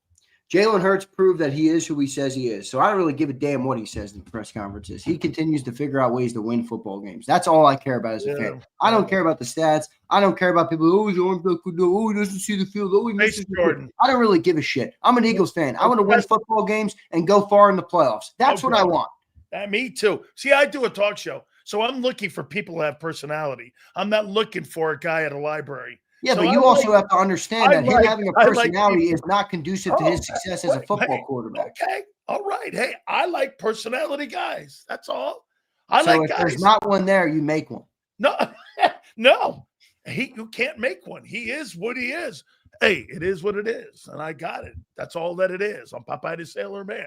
Is that this weekend, Daz? Canelo or Crawford? I gotta go Canelo. Canelo's getting older though. Is it Canelo Crawford? Huh? Is it? No way. Canelo's how old? 35.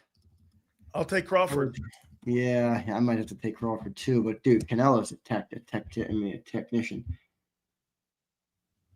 Let me look up how old Terrence Crawford is. Ooh, Terrence Crawford's 37. Holy shit, I'll take Canelo. Get this. I took Didi and Kim to a Canelo Alvarez fight. I love Canelo, dude. I fucking love Canelo. Yeah. I love Canelo. He was a young kid. I took her to a Canelo Alvarez. I like Crawford too, though. Crawford's a damn good guy. It was Canelo Alvarez versus Mayweather. Mayweather beat him. Yeah, well, duh. Mayweather never lost, man. Hey, but they're both old as shit. What is this? Yeah.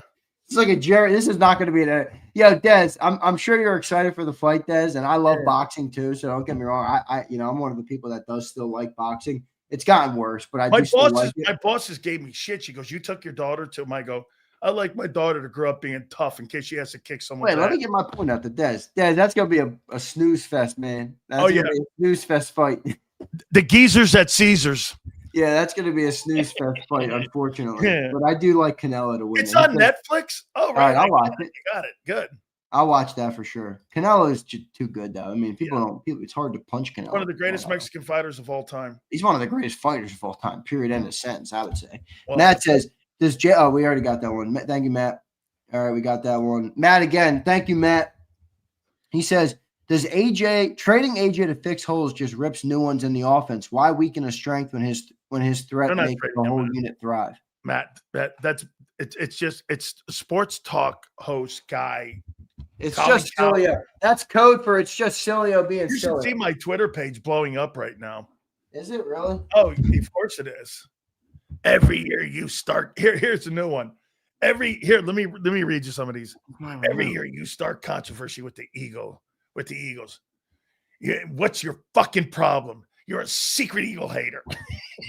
Here's another one here. Dan Sileo, AJ's full of shit. Older players like Kelsey and Adam Thielen have a knack. Here's another one. Always trying to stir shit with AJ, aren't you, Sileo? Oh my God. Here's another one. Dan, you do have a little bit of a hard on for AJ. It's like a little weird. It's like always got to bring up AJ. I think I see a lot of old me in him. I actually like the bitching and crying and then going out and winning. It's like, all right, dude, like enough. But you know what? I'm wondering. There's one thing that I'll say that I can't believe you haven't said yet. Please tell me. Do I want to tell him this? Does Jalen want to prove he can win without AJ? I think it's more Barkley.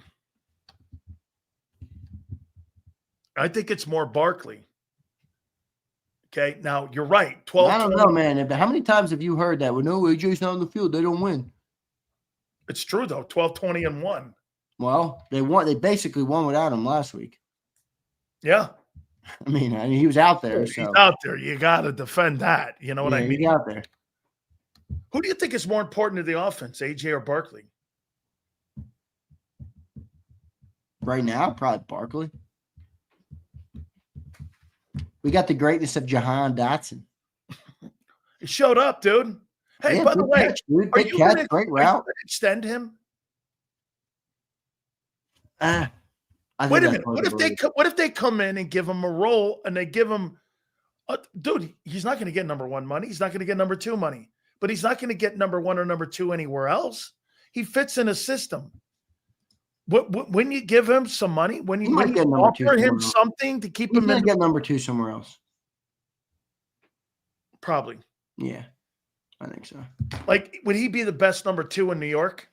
I'm sure you're thinking somewhat nefarious in terms of, hey, you sign Dotson and then you trade AJ. Of course, that's what you would think. I'm not thinking anything right now. Yeah, you are. Every year you're starting. Here's Pumper. He says Jalen can't throw fastballs, basically curveballs and sliders only. It's okay. That wins too. That's a Pump. I'll tell you what, Sandy Koufax threw curveballs and sliders, and he was one of the greatest pitchers of all time, albeit he had a fastball. But again, guys win with throwing curveballs too. Greg Maddux won with curveballs. Here's Killa. He says, AJ Brown and Hurts been in 2 Super Bowls. Barkley don't hold that kind of weight in our body of work. Sorry, Sills. Yeah, but you didn't win. Yeah, but let me tell you what. Without Barkley, you ain't winning that Super Bowl. Yeah, but we did go to one without Barkley. You did. So the common denominator is not Barkley yet. No, it is A.J. Brown. It's A.J. more than Barkley, and I think it's Jalen more than both of them, to be honest with you. So you don't think you'd be in Super Bowls if you had a different quarterback in there, even though you won one with Wentz and Foles.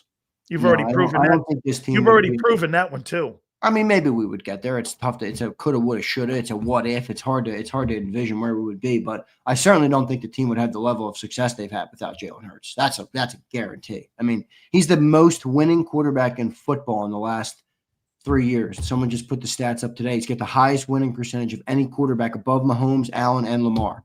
You know, so the guy. I mean, look, the guy has brought a lot of winning. There's obviously a good organization behind him. Howie deserves credit. Everybody deserves credit, but. You know, if everybody else is giving credit to the quarterback, I'm going to give credit to our quarterback too. Jalen Hurts is a winner, and I think it has more to do with him than any of them, to be honest with you. Okay. I think you're right. I think you have to give him credit. Those other quarterbacks get credit. He has to get credit too. Absolutely. If you're going to use that metric, you have to throw that in there as well. Mikey Shred says, you ever think that AJ is resenting the fact that the shine is on Barkley and not on AJ anymore the way it was before, sensing some possible jealousy? Well, maybe. That's every receiver, dude. Yeah, but Mikey, you have to remember, every single player in the NFL wants to win. In my opinion, they just want to win their way. AJ wants the ball to go through him for them to win, and Barkley wants the ball in his hands to win. Well, to be clear, I don't think that's a bad thing, right? That's not a bad thing. No, I mean, you want AJ Brown to want the ball. You don't want him to not want the ball. Yeah. No, absolutely. All right. So we got Marcus Hayes at the bottom of the hour here. That Eskin question was funny. So do you like Marcus Hayes? You think I should ask Marcus that? I like listening to different people. That's what I like. Me too. I like people who I don't agree with. I like listening to everybody. Me too. All right, Big Z. We got to pay some bills here, brother. All right, brother. Appreciate it, man. Thanks, everybody. Hit that like button. Hey, wait. Who do you got tonight? Packers. Fuck the Commanders, bitch asses. I got the They ain't ready. They ain't ready for prime time. They're not going to be as good as you say they're going to be. He's got to make a take. Let me guess. You got your boy Jaden. Oh my God, he's so good. He's going to win the East. Oh my God. No, he's not. He can barely get past the Packers. Redskins winning tonight. They're going up there, and my boy's going to tear them a new one. Yeah. And then you know what you're going to see? You're going to see a 2-0 team going into Green Bay and into Lambeau, ripping them a new one. Micah Parsons is going to sack your boy tonight twice.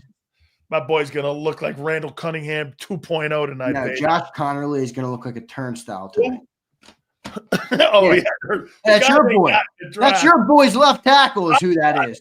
No, he won't. It won't matter because he's that good. All right, we shall see, Junior. Thank you. You got the Commanders? Yeah. That's a joke. Later. I got the Commanders 27-20 tonight. How you doing? By the way, let's pay some bills here. Guys, I appreciate you. We're going to have Marcus Hayes at the bottom of the hour. Don't forget our good friends at Morgan & Morgan, the #1 injury law firm on the planet.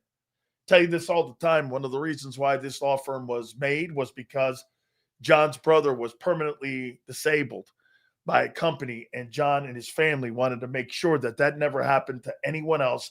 And that was the beginning of Morgan & Morgan. Folks, this wasn't anything that they decided to get into. This was a crusade. Defending families across the country. Do me a favor. Go to forthepeople.com/big sales or #law 529. That's forthepeople.com/big sales or #law 529. And do me a favor. You tell them Big Sil sent you. This is Eric. When he got injured in a car accident, he called Morgan & Morgan. He not only gets a lawyer, he gets trial lawyers like Sam and Jessica who are in it to win it. He gets his own investigators with briefcases, leather ones. And if you ever have questions, our customer service folks keep things rolling.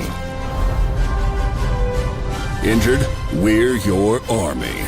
Morgan & Morgan, America's largest injury law firm.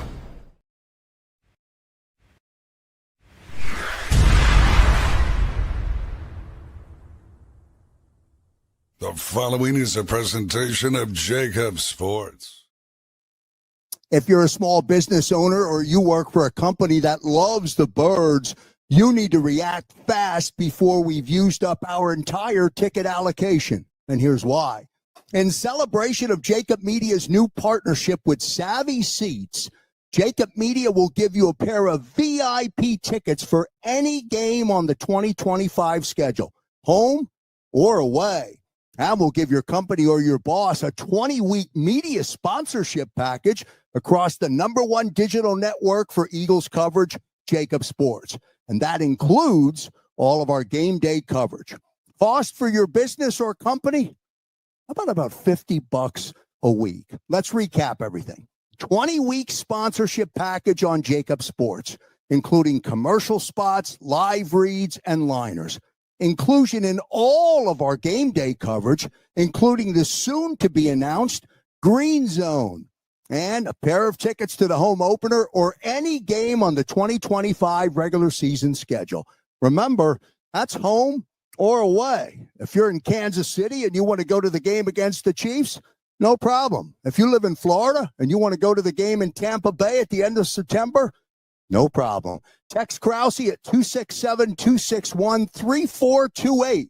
That's 267-261-3428. And remember, do it quickly before this incredible gift is gone. JAKIB Sports and Savvy Seats puts you right in the action with VIP seating, as we are proud to announce our partnership for the 2025 season with Savvy Seats. Text Krause right now at 267-261-3428. That's 267-261-3428. And pick your game today. If you own a company and you're not producing a podcast, you're missing out. The public consumes messaging when they're ready. Join the professional podcast network of companies and let JAKIB Media Partners put you in the podcast arena. Come to our professional studio, or we'll come to your place of business and professionally produce your company podcast. Call JAKIB Media right now at 267-261-3428. 267-261-3428. EAGLES, Eagles.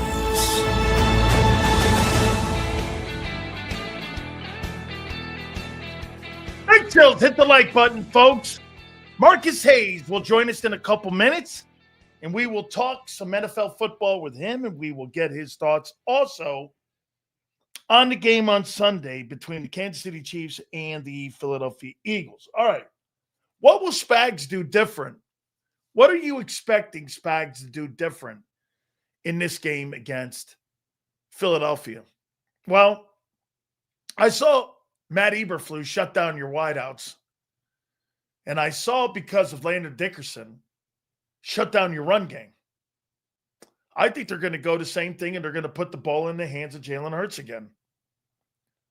And they're going to make Hurts beat him. The Cowboys shut those guys down. Now, here was the beautiful thing about Hurts in that game against Dallas. He beat them with Dotson, and he beat them with Goddard. And he beat them being the second best running back, or the best running back on the field. Okay? I mean, he was the best running back on the field. All right? I mean, right? Oh, I will. Oh, I'll ask him that. Sills, that hair getting greasier by the minute. It's called being Italian, Junior. Anybody who knows Italian, we have built-in Vitalis. Some of you youngsters don't know what Vitalis is. It's built-in hereditary Vitalis. And it's built in for a reason. Okay? It's called Paisan oil. You would know what I'm talking about, Maniac. How you doing? What does he got to do different? Here's what I still think you try to make Jalen beat you. Okay? You still try to make Hurts beat you. You can't let them guys have multiple ways of beating you. Okay? You can't. You can't let them pitch and catch, and then you can't let them do what they did in the Super Bowl. What was the thing that Spagnuolo couldn't handle? He couldn't handle the versatility of Hurts. Hurts has got to play like he did in 22 again, like he did in the opener. He plays like that. Spags is going to be ready. Here's what they have to do that they couldn't do in that Super Bowl. Go back and watch the Super Bowl. You know what they couldn't do? They couldn't stop, and they couldn't set the edges against them. They were getting out in the perimeter, and Hurts was killing them with moving around in the pocket and extending plays. Can't let him do that. That's why during the regular season, Josh Allen gives them so much trouble. If you go back and watch those Buffalo games, Buffalo is a great way of preparing for the Eagles, except for this. Buffalo doesn't have Saquon Barkley. It's easier to stop Buffalo than it is to stop the Eagles. Buffalo just has a superior quarterback, but the Eagles have the superior team. I'd rather have the superior team. Okay, because they can run it and they can throw it. Buffalo can't run it. I mean, Devin Bush is a good back, but he's not a sensational back. All right? Now, again, Chiefs couldn't even handle the edges against the Chargers. I got it. They're going to have to come up with setting the edge. If they can't set the edge, senor, Philadelphia is going to run the ball off the perimeter, off them. Dude, Landon Dickerson and Lane Johnson, the Eagles have to do a better job of play calling in the run game. They got to do a better job. Don't you think? I think so. They got to do a better job. And they've got to use Jordan Mailata and Lane Johnson more. I mean, for them not to be able to run the football with Lane Johnson and Jordan Mailata. Now, Jordan Mailata was getting his ass handed to him. He got his ass. That was the worst game I've seen him play probably in 3 years. Okay, it was the worst game. He was getting run around all night long. Dante Fowler was killing him. So here, it's Kansas City's defense. Carl Aftis, I think, is a good football player. Chris Jones is a spectacular player. I don't know who this guy Lott is. Mike Dana, okay. Drew Tranquill's not awful. McDuffie's great. But the guys in their secondary are nobody special. And you look at their offensive guys. Pacheco, Kareem Hunt's backing him up. Gardner Minshew's the backup quarterback in Kansas City. Jesus criminy.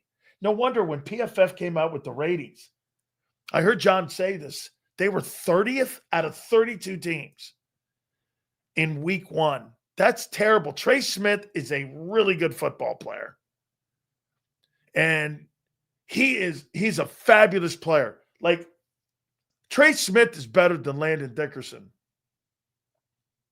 He's a better player.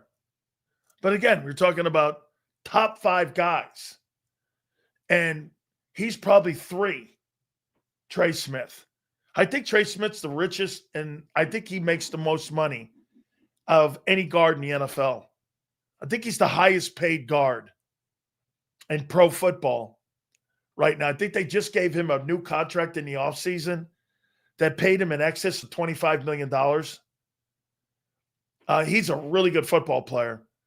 And, you know, that is him and Creed in the middle against Jordan Davis and Jalen Carter. That's going to be a nice matchup. But again, last year they owned him. Now you had Becton last year. See, this right here, Twiz, this is where I'm at. Listen, Landon is going to be a battler. And when he's healthy, I like that fight. I think that's a heavyweight fight.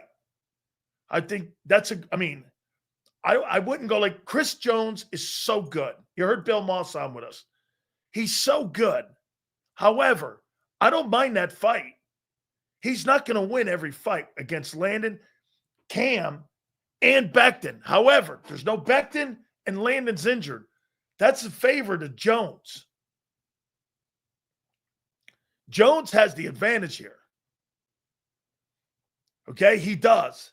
And on the other side, I'm not telling you that Jordan Davis and Jalen Carter are not going to have the advantage in the offensive line versus Kansas City.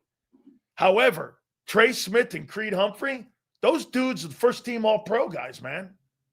Those guys are the best people in the game. So Kansas City does have some folks in the O-line. Now, the rest of these guys, Josh Simmons, is that the kid from Ohio State they got?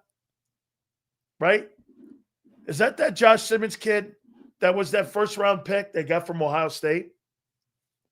I think he is. I think he's the first-round pick guy. He's not bad, but I thought he got beat in the opener. Okay? Trey Smith is questionable. Well, again, that totally favors the Philadelphia Eagles in this. Becton is sorely missed. Jim Harbaugh saw it in him. So proud of him. Hey, look. And he's on a good football team right now. Chargers are a good football team. Now, they've got to run through the tape, and they've got to go. I don't know how far they go in the AFC, but I picked them to win at the beginning of the year. I picked them after free agency and their draft. I picked them to win the West. And because Harbaugh's the better Harbaugh. John's questionable play calling and decision making, like that game at Buffalo. Boy, man, I mean, you punt the ball knowing full well your defense hasn't stopped Josh Allen. You got to have some cannolis, man, and go for it. In Buffalo in Orchard Park, and the guy's playing his ass off in the opener, how do you kick that? It's like when Matt LaFleur was, remember he punted when he had, what was it? Was Aaron Rodgers' final year? Okay. Beck didn't even play, looked like Davis last year, puffing and huffing on the sidelines. Well, he's missed in Philly. Now, we'll see, because Tyler Steen's got to play. He's got to play versus Chris Jones. I'll take Chris Jones all night. All night long in that ball game. What does Spags have to do different? He's got to get pressure and containment. And I don't know he has the people. I really don't. I don't think he has the people. You know, going back and watching it, I do think Steen had a decent game. It wasn't what I thought. I thought he got beat a bunch of times, but that wasn't the case. He played okay. He was all right in that game. Look, the replacements, the corner wasn't very good. The safety play was average. The edge game was, your pass rush was nowhere. Now, except for, look, your interior wasn't bad. Davis got back there. Your edge guys didn't.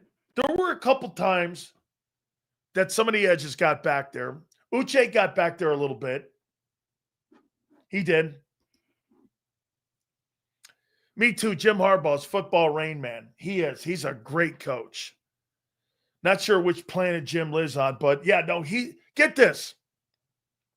Kim, you know the really weird guy down in Miami, Mike McDaniel, who like the Hello Kitty bag and all that stuff? Now, I don't mind that stuff if you win and you're developing players. I really don't. Eccentric people, I'm good with. I don't care.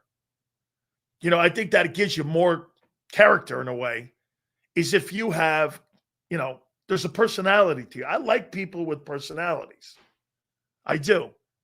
And I don't care if it's weird. But you got to win. And Jim's personality is weird. Okay? He is. Sil's like, yeah, I'll take, no, I don't. Hey, Bruce. No, I don't like your friends. Sorry. He looks like the Dolphin Tech guy. Now, John Gruden. Name John Gruden is being thrown around in South Florida right now for potentially taking over for Mike McDaniel as the head coach of the Miami Dolphins. That's the name that's prominently being thrown around. Stephen Ross has also made a small comment about we've got to win this year. But the name that is going around South Florida and pretty heavily, and it looks like Chris Greer, if these guys don't right the ship in South Florida, do not be shocked if John Gruden's name emerges as the guy with the Miami Dolphins, and Bruce Allen becomes the general manager of the Miami Dolphins. So that's the name that's being thrown around in South Florida right now, is that they would want John Gruden. Now, I saw somebody in here saying Gruden's overrated. You know, what's funny is that Jason Cole came on my morning show in Tampa, and he said that. He said Gruden's overrated. Because if you take the 2002 game away, I mean, and I'm talking the Super Bowl, what has he done? He's a 500 coach. He was 47-55 in Tampa if you take the first year away. Tony Dungy's team that they say. So I would also say that he's probably going to be considered for the Florida job when Billy Napier gets his ass kicked this weekend. But the name that's now being brought up in South Florida, according to my friends at the Miami Herald, according to Mando Salguero, who's a dear friend of mine, he writes for Outkick, but he wrote for the Miami Herald for years, is that John Gruden's name is being brought up as the potential replacement for Mike McDaniel to go into the Dolphins to become the next head football coach if they blow him out. And then that would also mean that Chris Greer, the general manager, would be fired, and that you would have possibly somebody roll in there where you would have another GM that John has worked with in the past, and Bruce Allen. So it would be Bruce Allen, the guys who worked with the Raiders, also Bruce Allen, who was the president of the Washington Commanders, and that would be your power structure in Miami if that's were to happen. So, yeah, John Gruden's name is being thrown around a lot. So we'll see what happens. All right. I tell you what. So I don't know if I should start this out with my man Marcus Hayes, because Angelo loves Marcus Hayes. He loves him. It's funny. I asked a question in the last hour. You guys saw it. I went like this to Howard Eskin. Howard, what do you make of Marcus Hayes? He went like this. And I went, oh, what do we got here? I love Marcus Hayes, man. You know why? He's a saddle rattler. He's a guy that rattles the saber. And he's one of my favorite people to read. So I don't know. I'm going to start it off there a little bit here before I get to Jalen Carter and to the Eagles and their first performance against the Dallas Cowboys. But we will bring on our friend who we love listening to from the Philadelphia Inquirer. It is Marcus Hayes. He joins us now here on the program. How you doing, brother? Yeah, Howard doesn't like me because I wrote that he should be fired when he was assaulting women last year. Okay, that ends that. You put him in a bad spot. It would have been a tough explanation for Howard, if you know what I'm saying. Oh my God. Oh, hey, you know what? I don't really like to do this very much, but do you know what I'm talking about? You know what I'm talking about? Yeah. Both at the Phillies and then his own coworker. Yeah. Hey, so do you mind if I transition? Hey, I bring it up. You brought it up. You brought my name up. You brought my name up to a guy who doesn't like me. That's why he doesn't like me, because I said that he should be fired because he was assaulting women. Hey, I got it, and I understand fully now. Thank you very much. All right, let's go over to this. All right, hang on. Okay, Jalen Carter.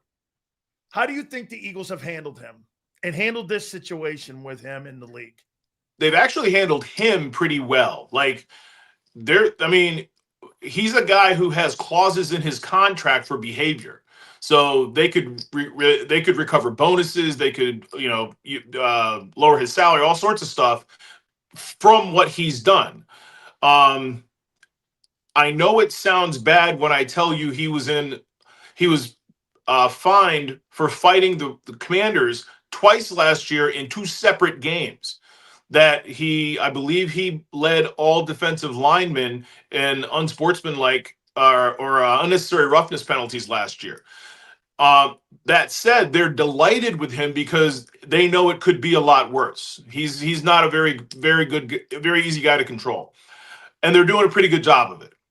Big Dom, that's one of his pet projects. That's one of his guys that he has to look out for. And there's, in Dom's defense, there's only so much you can do, right?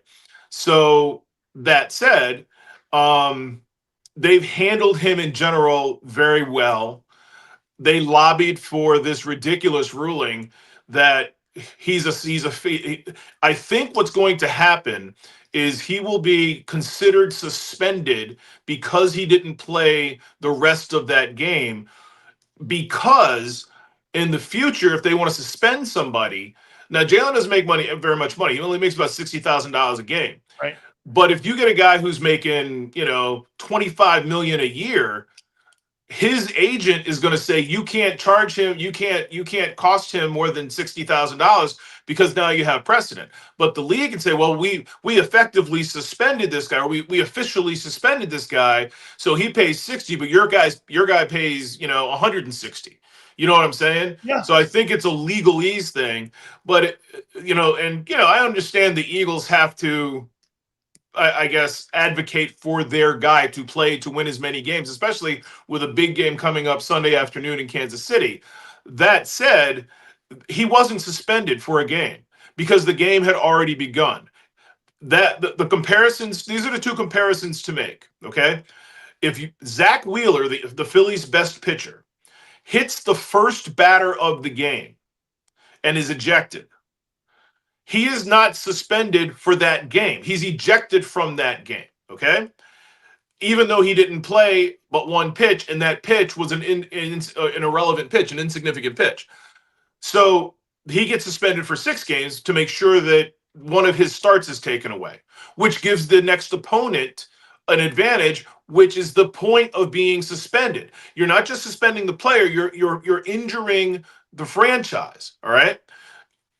Point 2, at the end of the first half, Jordan Davis, Jalen Carter's friend and teammate, spits on Patrick Mahomes.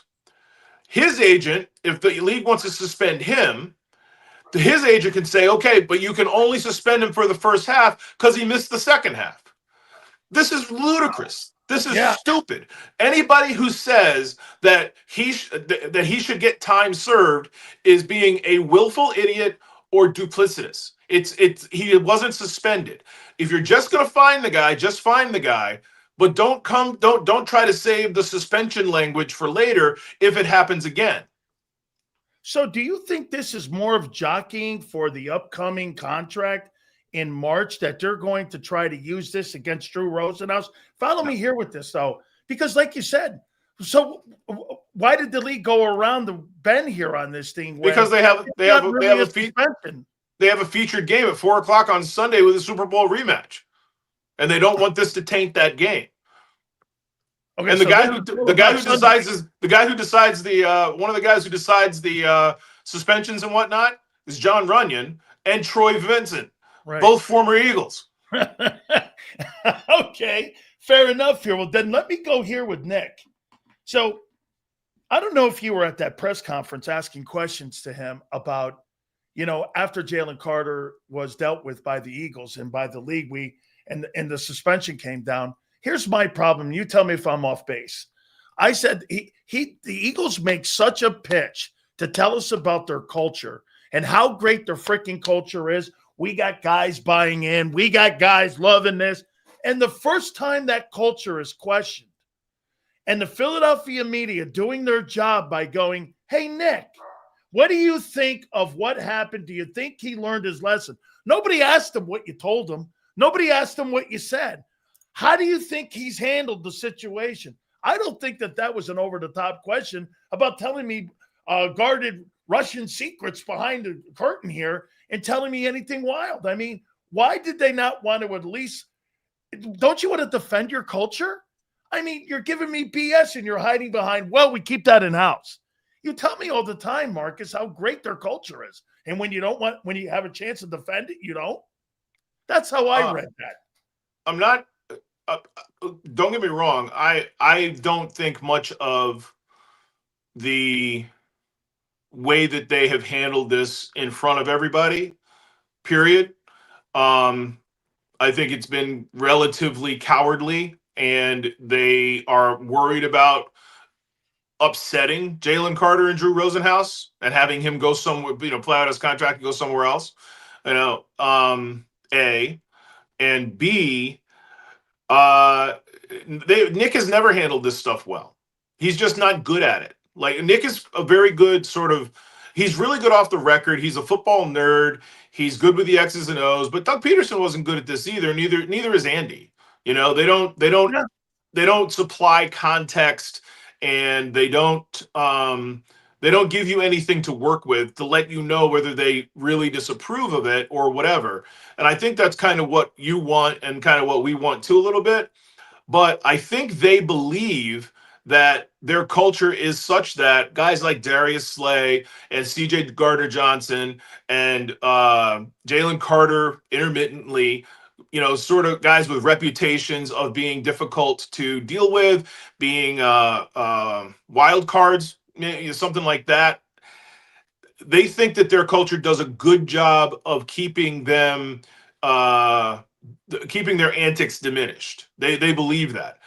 The other thing is, if you're Nick Sirianni, you have a very difficult task in telling Jalen Carter he has to control himself when the team that you play the next week, the last time you were there, you taunted their fans on tape in the tunnel. I mean, when the head coach acts out, when he acts like a fool, how are the players supposed to not act like a fool? How is he supposed to be able to tell the players they can't act like a fool? How Big Dom gets thrown out of a game for touching a player on the sideline. I mean, it's not a bad culture. It's not like a renegade culture. It's not out of control. But people in that culture, they do the wrong thing all the time. All the time. It's who they are. And it's endorsed by the coach and tolerated by the owner. Absolutely. Great stuff here. I mean, let's go to the game here a little bit. Then we'll go to the game on Sunday here, Marcus. You tell me what the problem was in the game. Now, look, I call September the Liars Month in the NFL. You really don't know what it is, right? It's the Liars Month because look at a year ago. Remember when New Orleans came out and they were undefeated? Everyone's going, they're putting 40 up. You're going, whoa. And then the Eagles are 2-2. You're screaming for Sirianni's job. Everyone's like, and then both teams went polar opposites. And you're like, September is a Liars Month. So I'm really only talking about things to keep an eye on here. So in the first game, A.J. Brown gets one target, and you got over here Devontae Smith getting 3. So you're telling me, and the running back was held under 70 yards. So I'm looking at this. I'm either going, Hurts couldn't find him. Matt Eberflus did a good job in defending the pass game. Or Kevin Patullo, being a first-time play caller, struggled at getting the passing game going. And it took Hurts to figure it out to go, well, they've covered them. Let me go to Jahan Dotson. Let me go to Goddard. Let me use my wheels. Jalen, I thought, figured it out, the Rubik's Cube, and how to win that ball game. He doesn't play that way. They don't win. But to me, I was like, is it Patullo?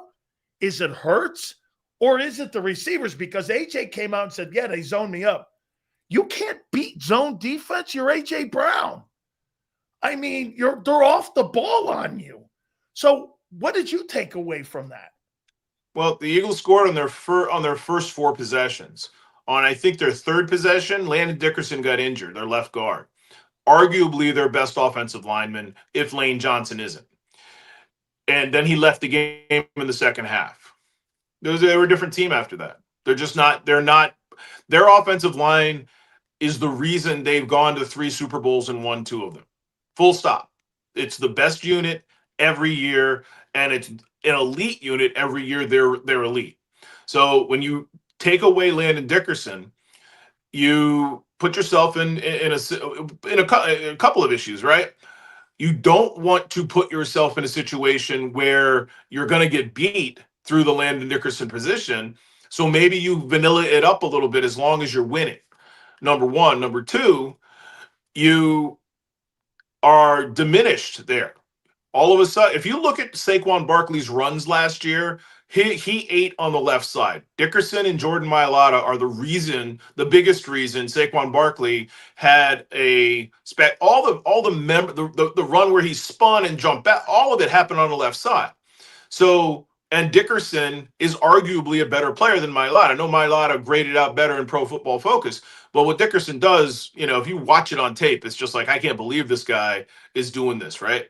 So that addresses one of the issues. It may be Patullo, maybe Patullo didn't adjust to it as well as the game progressed without Landon Dickerson, but they scored on the first 4 drives. So it wasn't Kevin Patullo when Landon Dickerson was healthy.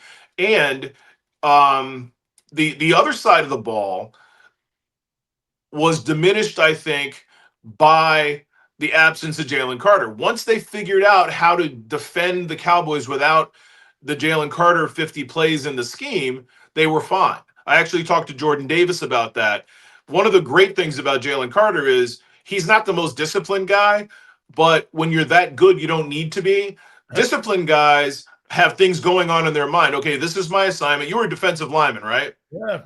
Right. So this is my assignment. These are the 2 guys I have to occupy. This is the gap I have to fill, whatever. Well, Carter doesn't do that. Carter doesn't do that. No, he plays like he's a Jerome. Game wrecker, and they let him go. Right.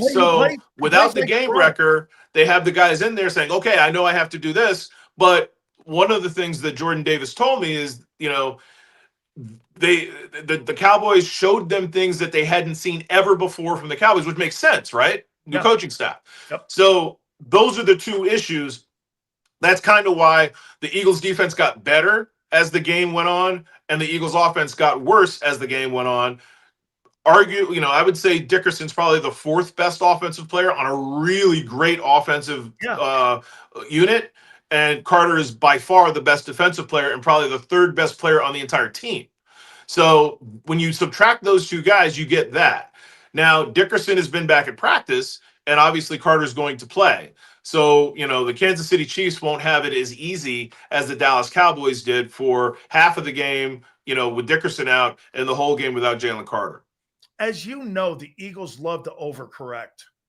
Do you think in this game on Sunday that it's going to be a priority to turn and just somehow get the ball in that dude's hand? I mean, they love to overcorrect. I mean, I don't know. Every time I see something like this happens and somebody kicks their heels up and feathers get ruffled, they overcorrect.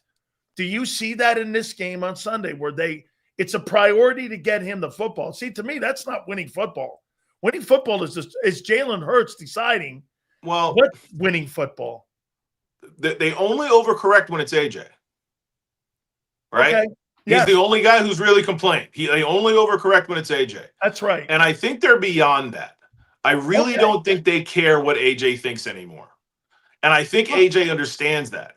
AJ, for the first time, was in a situation like he didn't get a target. I had already written the tweet and saved it in my draft that this was the first time he hadn't gotten a target in his career. Okay. So I had then with 3 minutes left or whatever, he got the ball. Not only a target, but a catch, whatever. And after the game, everybody knew, we got to go to AJ and deal with this. You didn't get a target, you didn't get the ball. AJ was ready for it. And for the very first time, AJ said, it's no big deal. He's never said it's no big deal. So will they overcorrect? They may throw him the ball 15 times, but it won't be because AJ's upset. It'll be because he's open 15 times. Okay. So how long before you think this thing comes? See, you know me. You know me, Marcus. I like to kind of throw a little dust over here in the pot and spin it up a little bit. And, here, I'm saying you got 3 games. If this thing doesn't look good, IJ Brown, man. This guy wants to win his way. Barkley wants to win his way. No, that's not true. That's not fair. Saquon Barkley does not care. Saquon Barkley had a chance to break the franchise record. No, a chance to set his personal record last year against the Giants, and said, "Let the other guys eat." Yeah, I'm not sure you're getting that comment from AJ Brown if he's got 13 catches for 220 yards. So, not. and I'm not saying that there's anything wrong with that. AJ is a typical receiver. He has a sign on his locker that says "always open." 7-Eleven. Yes, I'm open. Okay. On his locker, in the locker room. That's his Twitter handle. Exactly. So my point is, I don't think it will matter if AJ gets upset. If you remember, we didn't write a lot about it or talk a lot about it in the offseason. AJ admitted during the offseason on podcasts that he was upset and that he wanted the ball more, period. Full stop. And, after they went through the whole Brandon Graham said this, there's friction yet, he admitted there was friction. So I think they're past AJ. I think they're past caring about AJ. So to answer your question, 3 games, 4 games, it could be 20 games. AJ can say whatever he wants. Jalen Hurts and Nick Sirianni will ignore him. So do you think he's wearing his welcome out? And is the welcome out? No. You just got to deal with it. If we were going to trade a guy every time he complained about not getting enough catches, no receiver would, no premier receiver would last more than 2 weeks on a given team. You'd have 7 trades before the deadline. That's what they do. That's who they are. Do you believe they have something that they can do this weekend? They could go into Kansas City, and I got to tell you, Marcus, if you look, I got to think the Cowboys have more skilled people in this game outside of the quarterback, obviously, and Creed Humphrey and Smith in the O-line. There's still good players there, but they didn't really upgrade anywhere. No. Hollywood Brown. I get, and people go, well, Rashid Rice is out. I'm like, that guy's not Jerry Rice. We're not talking Jerry Rice here. Brett Veach and Andy. Does this kind of look like Andy at the end of Philly? No, not at all. Andy at the end of Philly, Andy did not know how to cope without a quarterback who could save him. And I know he's got a quarterback now who can save him. Yes. But he's become a more complete coach. He delegates a lot more, and he's less involved with player personnel decisions. Andy's the guy who drafted Danny Watkins, the fireman. If you remember the guy in the first round who wanted to be a fireman, who is now a fireman, by the way, offensive lineman. So, he drafted Freddie Mitchell. Andy is not Fred X, right? Freddie Mitchell was supposed to be a Hall of Fame talent, and he's in the Freddie Mitchell Hall of Fame. But yeah, it's a different animal now.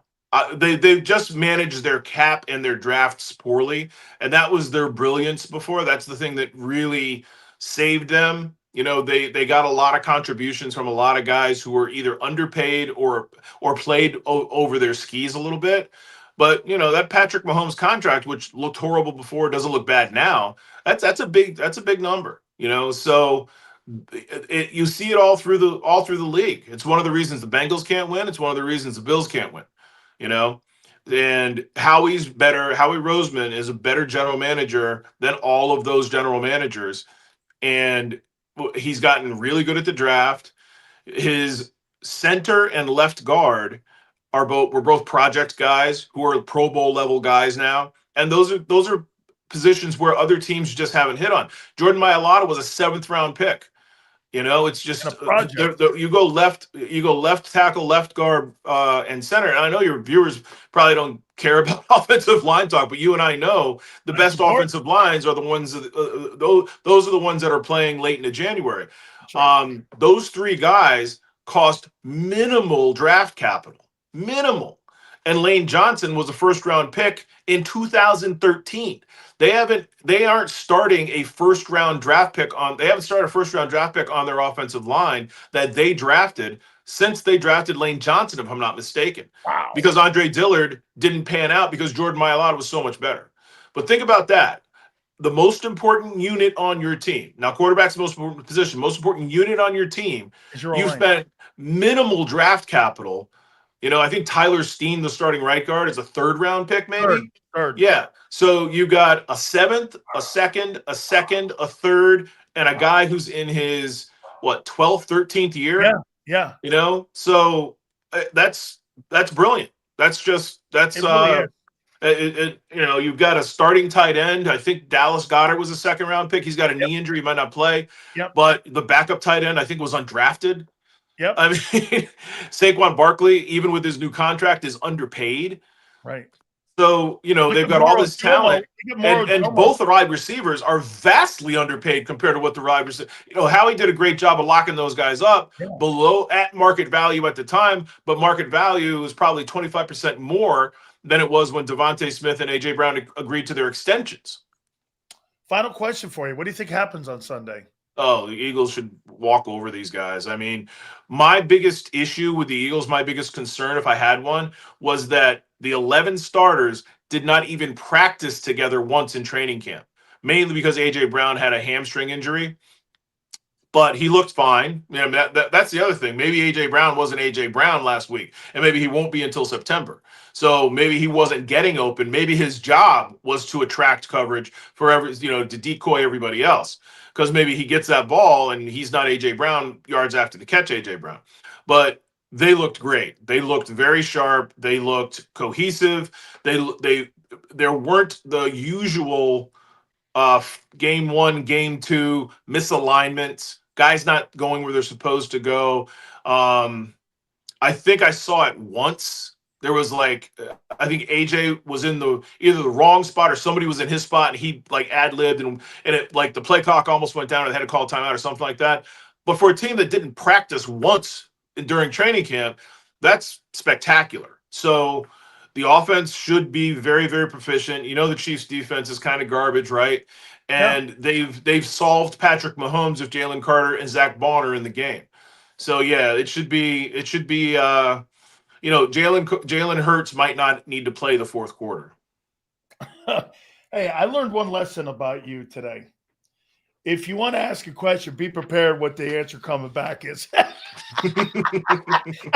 Which is why you are spectacular and a must-read in Philadelphia. Folks, please do me a favor and make sure you check out our friend Marcus Hayes' content over at the Philadelphia Inquirer. Man, you know what? We got to do a show one time together. I don't know how we do that, but we got to do a show together one time because I think we'd have a lot of fun. I mean it. I think we would. I've never, ever said that and had a partner. I had a partner once, Rod Brooks, in San Francisco. We called it Ebony and Ivory. It was way before its time. Which one were you? Because I'm Italian, I was Ebony. Marcus, thank you for doing this, my friend. I appreciate you. All right, Dan, take care. You got it. That is Marcus Hayes from the Philadelphia Inquirer. I love it. All right, guys. All right, listen. Hey, Xander, let me pay some bills. We won't do a full timeout. We'll do just a small one here, all right? Guys, do me a favor. Make sure you check out my friends at Morgan & Morgan, the #1 injury law firm in all of the world. With over $30 billion recovered for clients across the country, it's the most important thing you can have if you're ever injured is someone that will defend you. Do me a favor and go to forthepeople.com/big sales or pound law 529. That's forthepeople.com/big sales or pound law 529. And do me a favor. You tell them Big Sales that's you. This is Eric. When he got injured in a car accident, he called Morgan & Morgan. He not only gets a lawyer, he gets trial lawyers like Sam and Jessica who are in it to win it. He gets his own investigators with briefcases, leather ones. And if you ever have questions, our customer service folks keep things rolling. Injured? We're your army. Morgan & Morgan, America's largest injury law firm. Absolutely awesome stuff. We really appreciate. Yes, we were Ebony, and so we appreciate that. You guys have been absolutely fantastic today, man. Great stuff as always. So Marcus thinks it's a blowout. I'm kind of with everyone else. I really don't see it. I don't. I don't see a close game either. We'll do more of that tomorrow. We'll get you guys ready tomorrow for it. But I really don't see this thing being close.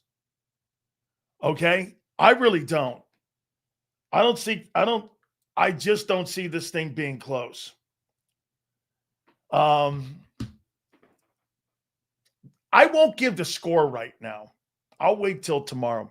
You guys have been absolutely phenomenal. We so appreciate it. Thank you guys again.